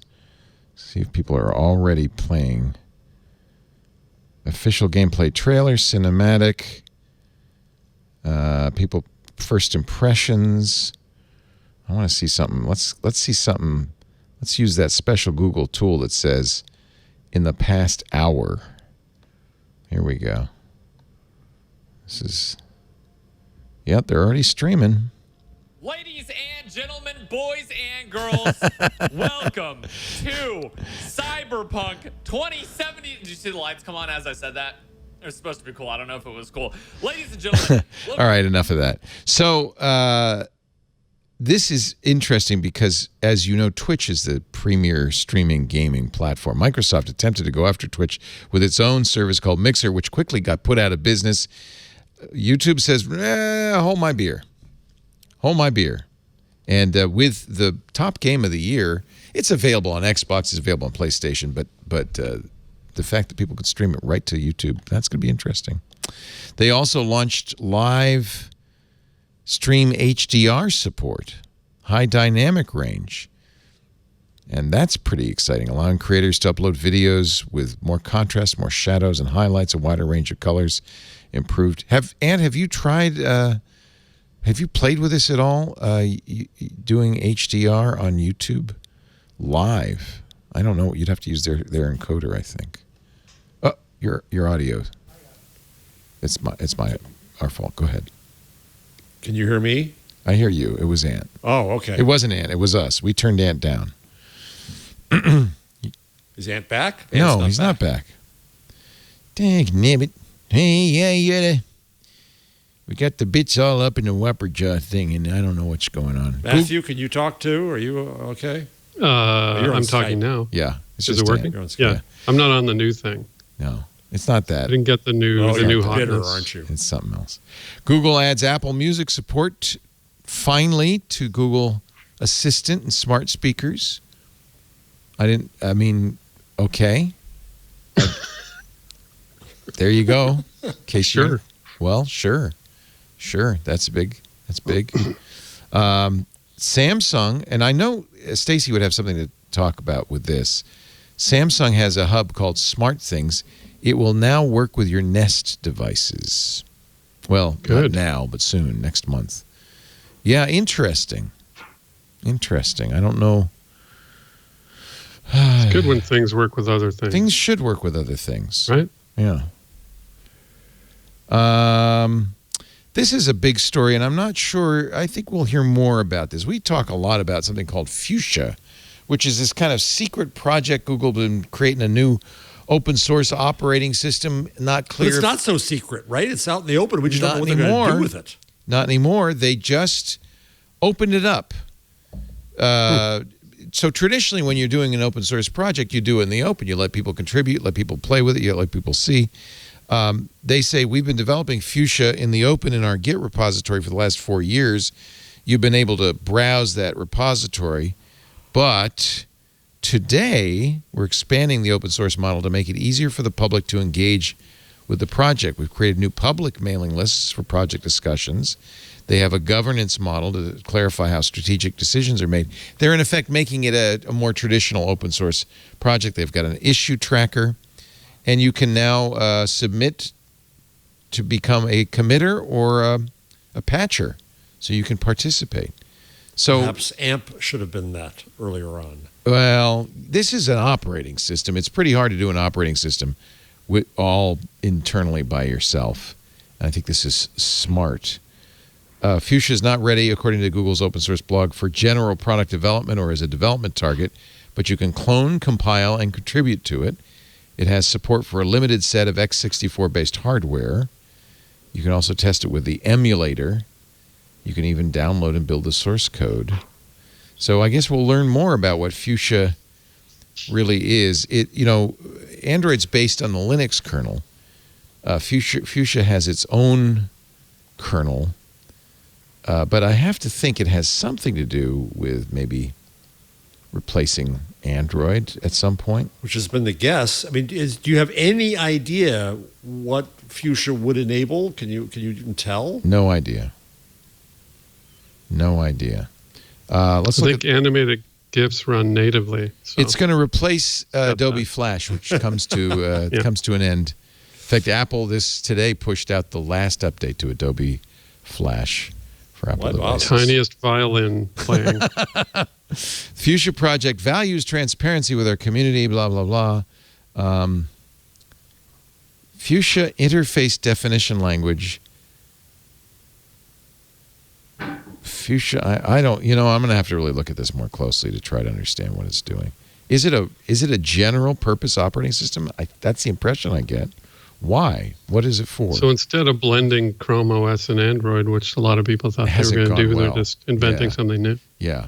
And there are reasons, that Oracle case, with the Android API, the Java API, Supreme Court it's in the hands of the Supreme Court now. That could be a reason to promote Fuschia. There are probably other reasons.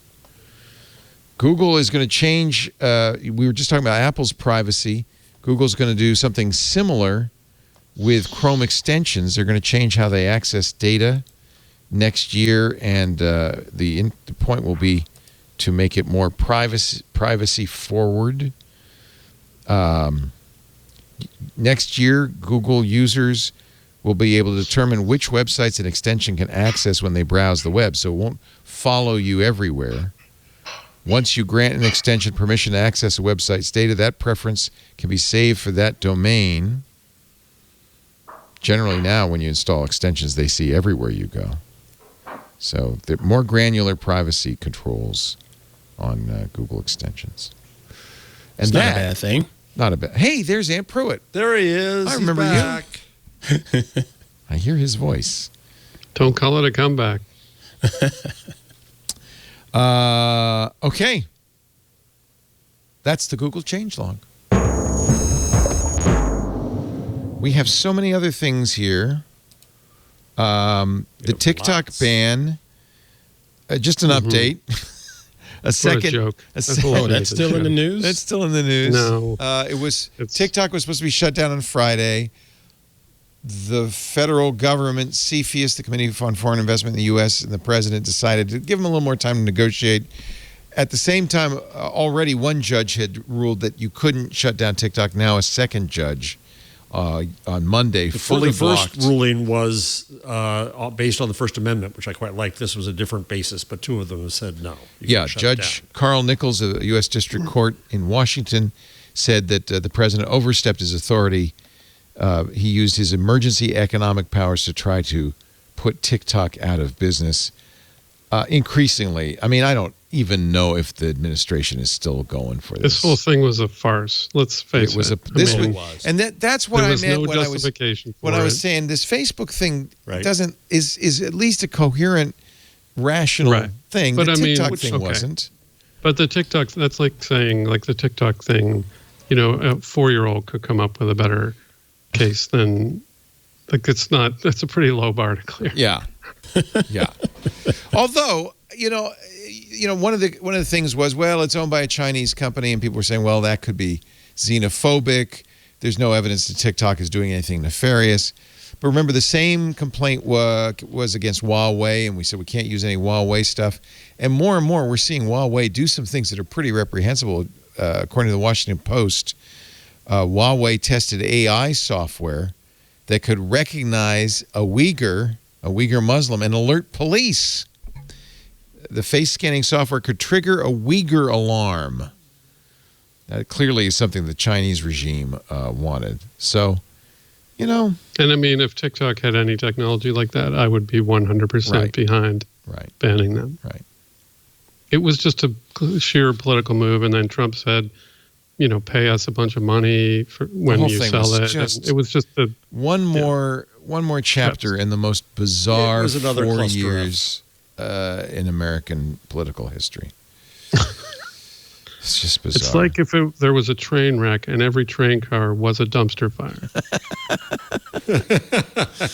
That was another trenchant analysis. It was trenchant. Trenchant. Do you know the name Josh Richards? If you're on TikTok, you might. He's apparently, according to Axios, a TikTok megastar. He's 18 years old. Not just a star, a megastar. 22 million followers. 18 years old. 18 years old. He has joined a early stage venture capital firm as a partner. Oh man. Yeah, this is so 2020. Josh has the deal flow, man. All kids know. They do invest in startups that cater to his generation. Wow. Okay. Wow. 18-year-old VC. He rose to fame. Fits in with the culture of VCs, I think. As a member of Sway House, one of the prominent TikTok creator collabs, headquartered in a mansion in Bel Air. Richards and fellow Sway House TikTok stars. Oh, Bryce Hall. Love Bryce. Griffin Johnson. They both. They're the great. The Griff. Really? The Grifter. The Grifter. The Griff.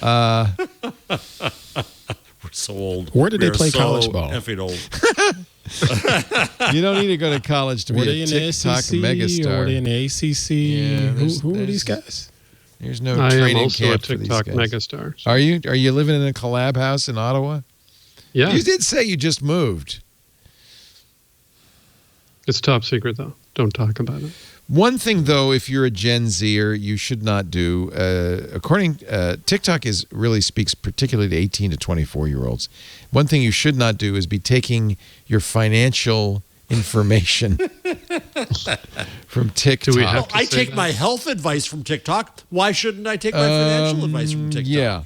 So this story from Bloomberg Wealth tells the story of one Tommy Zippler with 1.6 million followers on TikTok. He posted a life hack last month saying, here's what you do. Right there. A guy named Zippler. And a life hack. Here's what you do. Go no farther.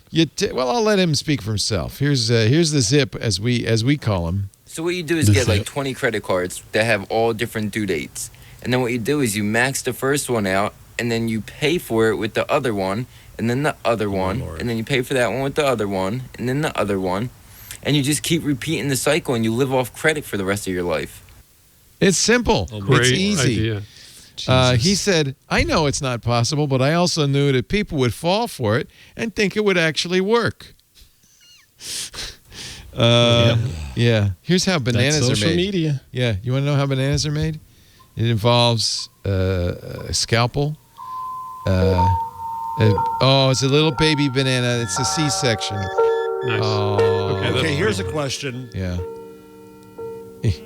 Do you open up the banana from the top or the bottom? I'm a top guy, but I understand it's better to open it from the bottom. What? I'm a bottom Says who? guy. They That's make fun ridiculous. Yeah. What? Wait a second.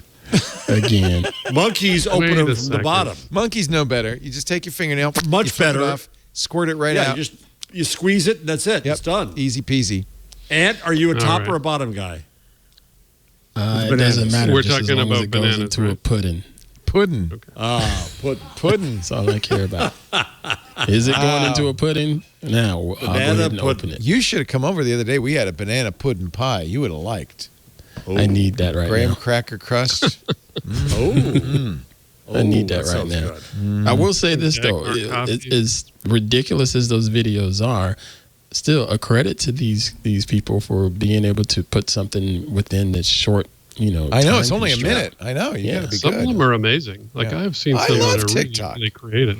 But don't, folks. Well, do not take investment advice from TikTok. no. But importantly, a follow-up to last week's story in line 181. Oh, man, I hate it when you do this line thing. Okay.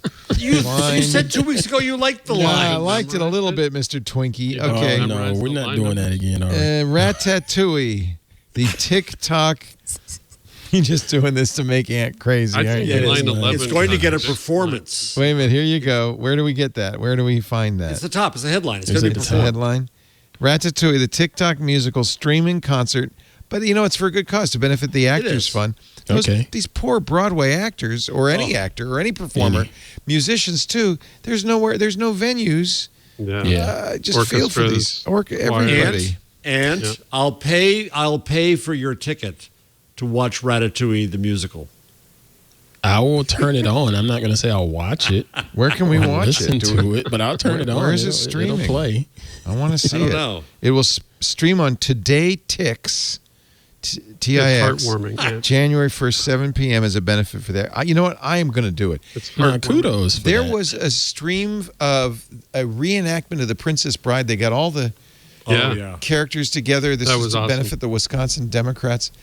Oh, It yeah, was- I heard about that. Yeah. It was so much fun to see them all Did over you see again. the Dazed and Confused one? I did not. I would have loved that. Was Spicoli in there? Yeah. Who? No, that wasn't Spicoli. Who was So- Dazed and it Confused? was, Was a great show. I loved that movie. Who did? I'm trying to remember. Spicoli. It was Shia LaBeouf. Shia did LaBeouf. That's right. Yeah. Yeah. Beef. The beef. It's worth watching. Yeah. He really goes for it. Yeah. Let's put it that way. Have you ever heard of revenge bedtime procrastination? Mm-hmm. Yes. Big fan. Big fan. Apparently, I thought you meant the band. that is a good name. That is a good. They are number 2 under Tragically Hip in the Canadian charts. Revenge bedtime procrastination. No, apparently it's a problem with Chinese workers who are working so long, so many hard hours, 9 hours a day, 6 days a week, or rather 9 to 9, 12 hours a day, 6 days a week, that they're staying up late. There's even a name for it. Bao Fuxing Aoye, revenge bedtime procrastination. It literally stands for to retaliate. reassert control. To reassert control. over their lives. I understand that if you've ever worked a 12-hour day, you don't want to just get in bed, get up, and go back to work again. You want to have a little time to yourself. So apparently it's a big issue. I don't know why I put that. The old joke with Disney was, if you What? don't work on Saturday, don't bother coming in on Sunday. Yeah. Oh, that's a good joke. Wow. That's good. That's good. Let's see what else. We've been talking all week about HBO Max and HBO and Time Warner and what AT&T is doing. They are essentially saying, and this is AT&T owns Warner Brothers. Remember during the whole, it took them 2 years to get the acquisition through the government, and John Stankey and the AT&T executives kept saying, "Look, nothing's going to change. We're just, there's synergy." Well, things are changing. They announced Shocking. with very little warning to the movie theaters that all of their movies for next year, starting this year with Gal Gadot's Wonder Woman 1984, but all of their movies for next year will stream for free on HBO Max. You have to pay for HBO Max, but we'll stream once you pay for it for free. It's included. Yeah, pretty big deal. At the same time as they're released to theatrical release. And it's it'll pretty be big. 1 month. Sell your popcorn futures. Yeah. AMC CEO was kind of devastated. So were some creators. Christopher Nolan. Nolan's pretty mad. Yeah, who created Tenet and Inception and a few Batman movies. He said, some of our industry's biggest filmmakers and most important movie stars went to bed the night before thinking they were working for the greatest movie studio and woke up to find out they were working for the worst streaming service. There's going to be an issue of payment, too, because if box offices hit, they don't, I saw a story, and I can't figure this out, that there I guess there's some kind of prediction that it's in the contract, and it's going to reach that level. Yeah. It'll be HBO Max maybe writing some checks. Oh, yeah. Well, but I also saw a story. I didn't put it up because it got too nerdy, but it was trying to compare even with this, even if they pay what is anticipated, it's still less than what Netflix pays to make stuff. Right. So we've gone back and forth about this. Initially, I thought this was just kind of classic antitrust behavior. AT&T, saying, all right, now that we got all this content, we're just going to lock out the movie theaters and own the distribution as well. But a number of people, including Paul Thurrott on Windows Weekly, said, no, this is just recognizing the fact that nobody's going to be going into theaters for quite some time. Yeah. They're going to lose money. It's going to cost them a lot of money. I also thought it was interesting, that story that's in the rundown. Sources said that Warner Brothers COO came up with the idea because they had a weak slate of movies, and this was a way to basically hide the stinkers while still getting streaming revenue from the good ones. Right. Maybe. It's cooking the books, essentially. But it's also promoting, I think, HBO Max, which has done quite well. 12.6 million activations. Engagement is up 36% in the past month. Weirdly, though, only 30% of the eligible HBO subscribers have signed up. They got to get the word out. Sharing the password? What was that? What you said? Sharing the password? It's just confusing. You don't know if you get it for free. It's very confusing. I can't figure it out to save my soul. Yeah, I think that's the problem. I remember when Stanky took over, when AT&T bought him, he went into HBO and said, we're going to be more like Netflix. A week later, HBO CEO Richard Pepler left and went to Apple TV Plus. And, I think they are more like Netflix, but that might be a reasonable thing. In fact, that Stanky said that. The CEO of AT&T said, look, it's not that the theaters are competing with us. Theaters are competing with Netflix, Amazon Prime. The competition is there's an infinite amount of content you can watch at home, period. So we're just we're going to be where customers want us to be. Yeah. It's a good point. Yeah, makes sense. Good point. So I was slamming this as kind of classic antitrust behavior, but maybe it's just sensible playing, to the audience. Let's see. Let's see what was here. What else is in here? Fire TV's adding local news in 12 U.S. cities, 90 more coming in 2021. I have to say, YouTube TV is, to me, the best alternative to cable right now. I'm very happy with it. Wow. Yeah, I think that it's expensive, but it's going to be expensive because the local stations are demanding it. You got to pay them.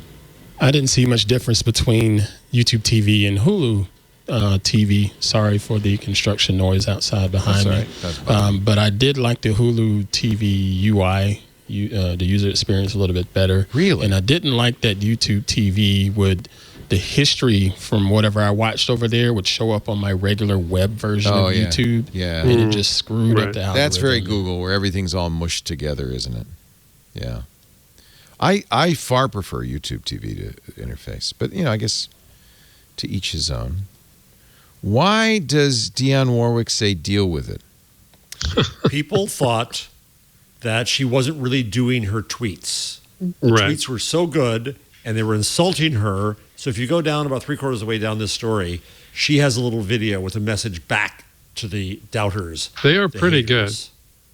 She's 80 years old. I don't know, probably a lot of the youngs don't know who Dionne Warwick was, but she had many, many hits, including I mean, all the musicians know for sure. Oh, I mean, Chance the Rapper went bananas because she referred to him. Oh, yeah, she nice. said, "Why do you have to put rapper in your name?" Like, we get it. You're a rapper. Chance, he's a rapper. Yep. She said, referring to the time the U2 album was forced onto people's iPhones and iPods, don't you think I would have warned you all about iTunes making you have that U2 album if I were actually psychic? November 14th. Did you know that the artists can see the names of the playlists you're adding to their songs? Their songs to on Spotify? That was news Something to me. to consider. She followed this up by pointing out the titles of various playlists, noting that Ho was spelled wrong in one. Ho, ho, ho, Merry Christmas. It's spelled H-O-E. She's hilarious. Can Gen Z and millennials please tell me why you're always saying screaming or yelling? Why are you shouting? Should I be shouting as well? Thanks. I don't know. There's a video of her answering people doubting her. I don't know what a hot girl is, tweets Dionne Warwick, but women support women in this house. I'm happy to see kind people receive recognition. That is all. I'm turning 80. Please do not tell me what a hot girl is. And then after Warwick tweeted about Megan Thee Stallion's Grammy nomination, later she said, "Thank you for telling me what a hot girl is, even though I specifically asked you not to." And hi, Chance the Rapper. If you're great. very obviously a rapper, why do you put it in your stage name? I cannot stop thinking about this. Like it'd be saying Dionne the singer. Can Gen Z? Oh yeah, we did that one. The Weekend is next. Why? It's not even spelled correctly. There's Fair no point. E and END. The Weekend. Okay, so where's the video? I'm looking here. I'm trying to find it. It was here earlier today. Yeah, these Twitter embeds don't always work well. Yeah. It's the Twitter. Blame hold the on, Twitter. maybe I can find it. Hold on. Here's the video. I got it. You got it? Okay, Yeah. good. I love Dionne Warwick. God, I love she's Dionne Warwick. 2 million views on And this this is video the- on Twitter. Well, hello. And this is for all of you tweeters who have decided that I'm not tweeting my own stuff to you. I want you to know I am. And I'm getting very, very, very good at it. You see, I have a wonderful niece. Her name is Brittany. And she said, Aunt Dionne, you'll have a lot of fun if you get on this with me. I said, okay, teach me how to do it. And she did, and I am doing it. So that should quell all of you naysayers. And if it doesn't, deal with it. She's just I'm having fun following trolling. her. I'm following her. Isn't that the love it. greatest? Oh, She's my just having God. fun trolling. She's so awesome. And that voice, I mean, even just speaking, that voice She is sounds just, so it just good, brings even out at so 80. much of my youth. Walk yeah. on by. What were some of her hits? That's the one. That's the one. Mm-hmm. She had so many though, and probably a lot of Christmas. I think a lot of Christmas stuff. Let's see. So Chance the Rapper talked about it on Ellen's show. Oh, he was so jazzed. You want to see so Reddit's most upvoted picture of 2020? Here you go. Is it safe for work? It was not a surprise. It's a photo of Rick Astley posted by Rick Astley. He's of course Rick the Astley. Never Gonna Give You Up, the singer of the Rickroll. Never Gonna Give You Up. It's a multi-layered Rickroll. This is from so here's the picture. I found a few funny memories during lockdown. This is from my first tour in '89, backstage in Vegas. Following Astley's, the second most upvoted post from 2020 was a short story posted in memes dunking on a flat earther changing YouTube video titles. That's all right. That's fine. Have you heard of the Astley paradox? No. What is the Astley paradox? When you ask Rick Astley for the movie Give You Up, Never Gonna Give You Up. He can't give it to you. Never. But he can't let you down. That's a paradox. That's a paradox. Critical flaws in millions of IoT devices may never get fixed. So what else is new? Stacy. So what else is new? I got to go play Cyberpunk 2077. Let's finish this up. Oh, this is good news, and we haven't reported elsewhere, and I do want to talk about this. The FCC has finally concluded its investigation on passengers using their cell phones in flight. The FCC started this back with Tom Wheeler in 2013. Now, 7 years later, they have reached a verdict. No, I don't think so. Doesn't matter. No. No. Not going to do it. The FCC says you cannot use your cell phone. By the way, thank you, Boing Boing, Mark Fraunfelder, for that clip art. There's strong opposition to the Commission's proposals from many commenters in this proceeding, including our nation's airline pilots and flight attendants. So, no, you can't. Sorry, you can't use your cell phone in flight. So there.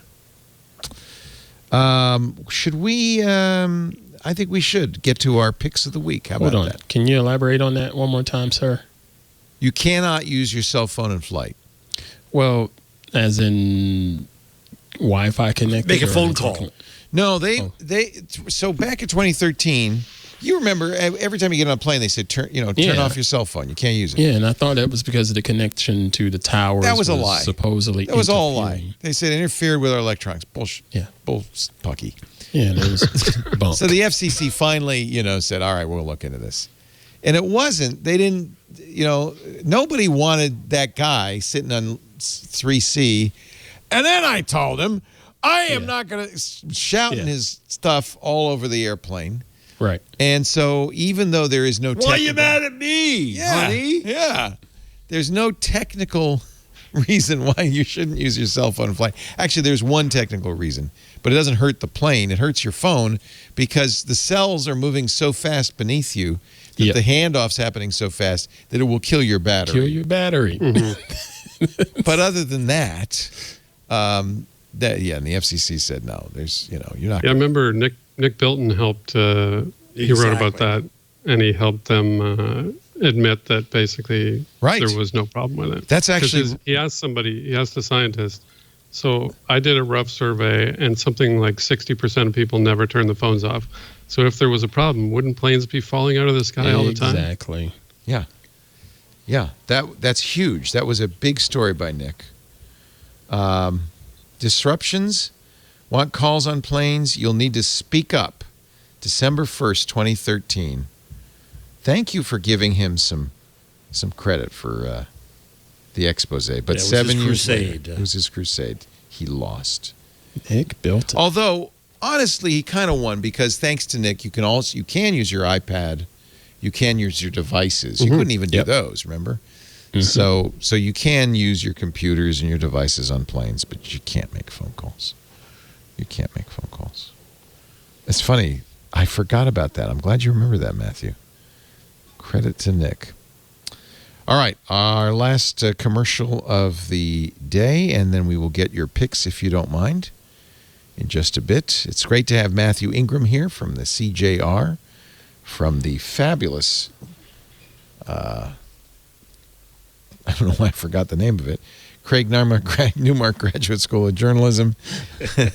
How could you forget? I don't know why. I forgot Craig's name. I forgot his name. Jeez. Jeff Jarvis and Aunt Pruitt from Hands On Photography, Hands On Wellness. Our show today brought to you by Linode. I've known Linode forever. Had a Linode account forever, too. They were the very first, as I remember, to offer virtual machines in the cloud running on SSDs, super fast, making your complex cloud infrastructure easy is their goal. They believe in cloud computing for all. They've made deploying, managing, and scaling cloud applications simple, and they've been doing it longer than practically anybody else, and they're still the best. That's why 800,000 developers use Linode. Let me tell you why I use Linode. 11 global data centers all over the world, flat rate pricing on every single one. I love the Cloud Manager. It makes it really easy to provision a server, get it up and running, set it up with the software you want. and shut it down when you're done with it. They have a wonderful API. It's full-featured. And maybe the best thing about Linode, they have the best customer support anywhere, 24/7, 365 days a year. They don't hand you off. There's no tiers. I'm going to have to get my manager. None of that. And it doesn't matter if you're a big guy or a little guy, because I'm a little guy. They will take care of you. It doesn't matter. You can host your website. You can build your app. It's fun for me playing in the development space. You need a server out there, and it's really fun for me to have a quick, easy, inexpensive server I can spin up and then spin down when I'm done. And you know, so one of these days, one of my MVPs is going to take off, and then I can spin it up even bigger. It'll scale. One of these days, you can use it to back up media. You can use it to store media. Whatever you want to do, easily launch and enrich your developer applications. Hosted service. You love Kubernetes and Docker. It's great for that. Websites. You want to do machine learning. They've got GPUs. They have machine learning instances. You could do gaming services, CI/CD environments. You can launch in the cloud. You could scale in the cloud. Start small, grow big. Those virtual machines are great. And we're going to start you with $100 credit on S3 compatible object storage, managed Kubernetes, and more. In addition to shared and dedicated compute instances, you are going to love Linode. I know you've heard about it, Linode. Surely you have. If you haven't, get to know Linode. They're the greatest. They have a new YouTube channel for video tutorials, security tips, and more. I really like this. It makes it easy to get started. YouTube.com/Linode. Some great customer testimonials. We've just picked them at random. Bryce Adams from Meteoric says, quote, "From the start, we were looking for a partner, not a provider. Some of the large providers see us as just a transaction. Linode is the kind of partner that will be with us from the start, today and beyond. Whether you're working on a personal project like me or managing enterprise infrastructure, you deserve simple, affordable, accessible cloud computing solutions that let you take your project to the next level. I love Linode." You get started today with $100 free credit. All you have to do is go to linode.com/twig, click the Create Account button. To find out more, linode.com/twig. And just create an account, you get that $100 free credit. Or you could just text TWIT to 474747. That's a fast and easy way to do it. Text TWIT to 474747. Linode.com/twig. They're my favorite. I've always been a fan. One of the best. The best. Let's say the best out there. Time for our picks of the week. I'm going to let Mathew. You got a good pick this week. You got Mathew kick things off. Is it trenchant, perhaps? It's trenchant. Well, I don't know about that. It's pretty trenchant. You mentioned, well, the link to the homicide video reminded me of this Julia Stiles clip from, I think it was 94. Wow. And she was in this show called Ghostwriter. She was a kid. Has this hilarious, she has this hilarious, I think she was on the school newspaper, and she was educating her fellow teen in hacker culture. It's hysterical. Let's see. I have a couple of picks. I like this one. I'm going to show you this one. I love what you can do online these days. I'm doing the Advent of coding competition. That's great fun. This is for people who want to design a computer from scratch. It's NandGame, NandGame, no flash involved. You're going to start by building a simple computer, starting with a NAND gate as the fundamental building block. You're going to build everything else. Your first task is to build an inverter. You read to the left of the diagram for the exact specification of the task. Below the diagram, further elaboration. Here is all the information you need to know. This would be suitable for a smart 6th or 7th grader, somebody who's interested in computing. And it's kind of fun because it's graphical. Here's a NAND gate. We're going to drag it into the space here. We're going to connect, let's see, we're going to connect the output. And we're going to connect the input. Does it explain what a NAND gate is? It does. It does, okay. Yeah. Let's connect that to that. Oh, I have to put this up here. Connect this to this. Let's see if we get that. Oh, no. Components are so it's an inverter has a single input, a single output. The output should be the opposite of the input. So 0 for 1. So we're going to flip it. Oh, what am I thinking? I should put it on the top. Yep. Dummy. Dummy. Do you think that's it, John? Will I get a 0 out? I've completed the level. Let's see. No. No. I screwed up. I gotta have to play with this a little bit more. Level is not correct. Believe me, it starts simple. Available in English, Russian, and Chinese. It's free, although there's a donation button. And you're going to see, here's all the levels. And at the end, you'll actually get a working computer. I think a great way to learn the basics of computing, which more and more people should be learning. Because if we don't have people who can build computers, what are we going to do? Can you make something that you can play Doom on? No. Okay. Actually, it's amazing what you can play Doom on. Let me just say, I shouldn't say no. Jeff, your number of the week. By the way, that's NandGame, NandGame. Go ahead. My favorite email newsletter for things for the show, Benedict Evans, linked to this. And it's weird, but I liked it. It's just a Medium page by a guy named Tom Whitwell, 52 Things I Learned in 2020. Oh, it's really good. I picked out a few of the goodies here. 1, most cities plant only male trees because it's expensive to clear up the fruit that falls from female trees. I know that. Male trees release pollen, and that's one of the reasons your hay fever is getting worse. We put in olive trees, about 30 of them, and if you ever had an olive tree, it drops black olives everywhere. Yeah. So we only put in the male, except apparently there was a female snuck in there. Because now we got olives everywhere. Took 6 years. Had a very good time. Took 6 years. That's interesting. That's why your hay fever is getting worse. That's good to know. Number 2, in China, a simple smiley face emoji doesn't mean happy. It means a despising, mocking, even obnoxious attitude. What? Use these instead. Happy face with bared teeth. Happy face with mouth open. Oh, I wish I'd learned that. Number 11. Yes. Doctors in a private, Euro English is an involving pidgin English used by EU administrators. For example, using handy to mean a mobile phone, that's German. No, to turn any sentence into a question. And unusual plurals like expertises. Well, if you've ever been to Montreal, you know bonjour, hello is the greeting of the day, right? Yeah. Yep. Right. And I happen to know one thing I love about European languages is that information can be plural. You get informations. Oh, I quite like. Number 14, the inventor of the Pixel died in 2020, age 91. He always regretted making pixels square, describing the decision as something very foolish that everyone in the world has been suffering from ever since. In fact, he spent the rest of his life trying to design a non-square pixel. It failed. Jeff, number read number 17. Number 13. Oh, we got a request. 13. 13's hilarious. Go ahead. You read that one, Matthew. So when users download the Kenyan mobile loans app Okash, terms and conditions give it permission to access their contacts.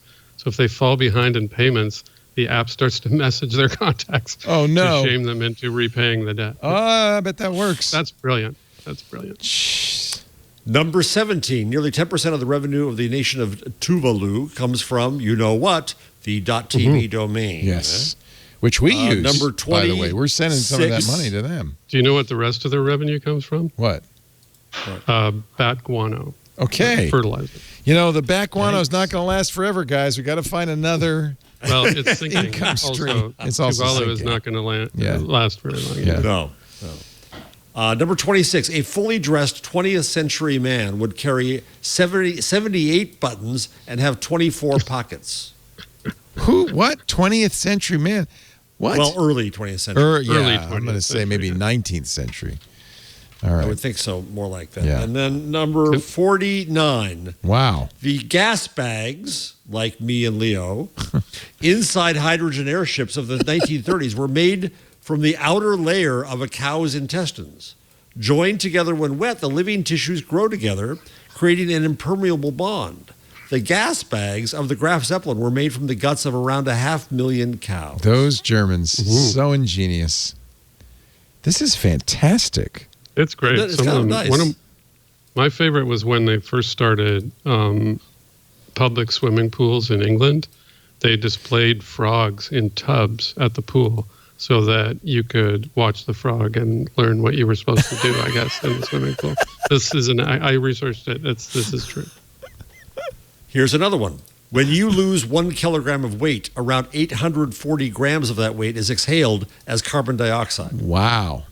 So you're bad for the environment if you take a diet. Stay fat. It's okay. You're burning everybody. that fat Everybody out and there. breathing out the carbon dioxide. Thank you, Jeff. That's easy to find. Just search for Flux on Medium. The title, 52 Things I Learned in 2020 by Tom Whitwell. So if you go down to the bottom, he's done it for the last, I think, 6 years. Oh, he must just collect these all year long. Mm-hmm. Yeah. Huh. Shtick. You love shtick. Yeah. Shtick's great. Look at that. And finally, Aunt Pruitt. I had 3 things listed there. First one is Adobe stock.adobe.com/free. They've just added a whole bunch of different assets out there for content creators because people are trying to get some work and come up with different ideas, and having a lot of extra additional free stock assets can help speed things up. And I've been picking through it, saw a couple different motion graphic templates that I have some ideas for like the moral panic button and things like that. But yeah, check that out. And it's free as long as you have an Adobe ID, which is free, and you can download them and license them for nothing. Number 2, I have a quick tease. Subscribe to my YouTube channel because I've been playing around with this little Android phone here. This is a TCL 10 5G 5G, and it's not $1,000, and I like it. That's a good start. $399.99. $1,000. I like it. Yeah. $400, and it's got some pretty nice performance on it. Big battery too. Nice. So yeah, I'm going to talk about that on my YouTube channel here soon. But lastly, the main thing I wanted to touch on is a gentleman named Darien Rencher from Anderson, South Kakalaki, also known as my hometown. But he's also a senior football player for Clemson University. He recently won the Disney Award for sportsmanship. And in addition to that, the same week that he won that, he had a long 50-yard touchdown run in the game.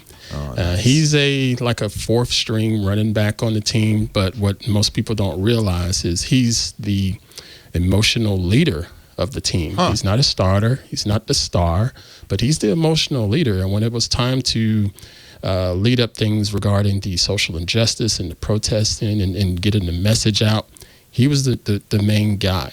I like that. And everybody just corralled around him. You don't have to be if you look at that third link of him running the football, running for the touchdown, when he scores, the bench clears. Everybody is so happy for this kid because they know how much he means to the team and how much he means to the community. There he goes. Go, Darren, go. Yeah, all the way in.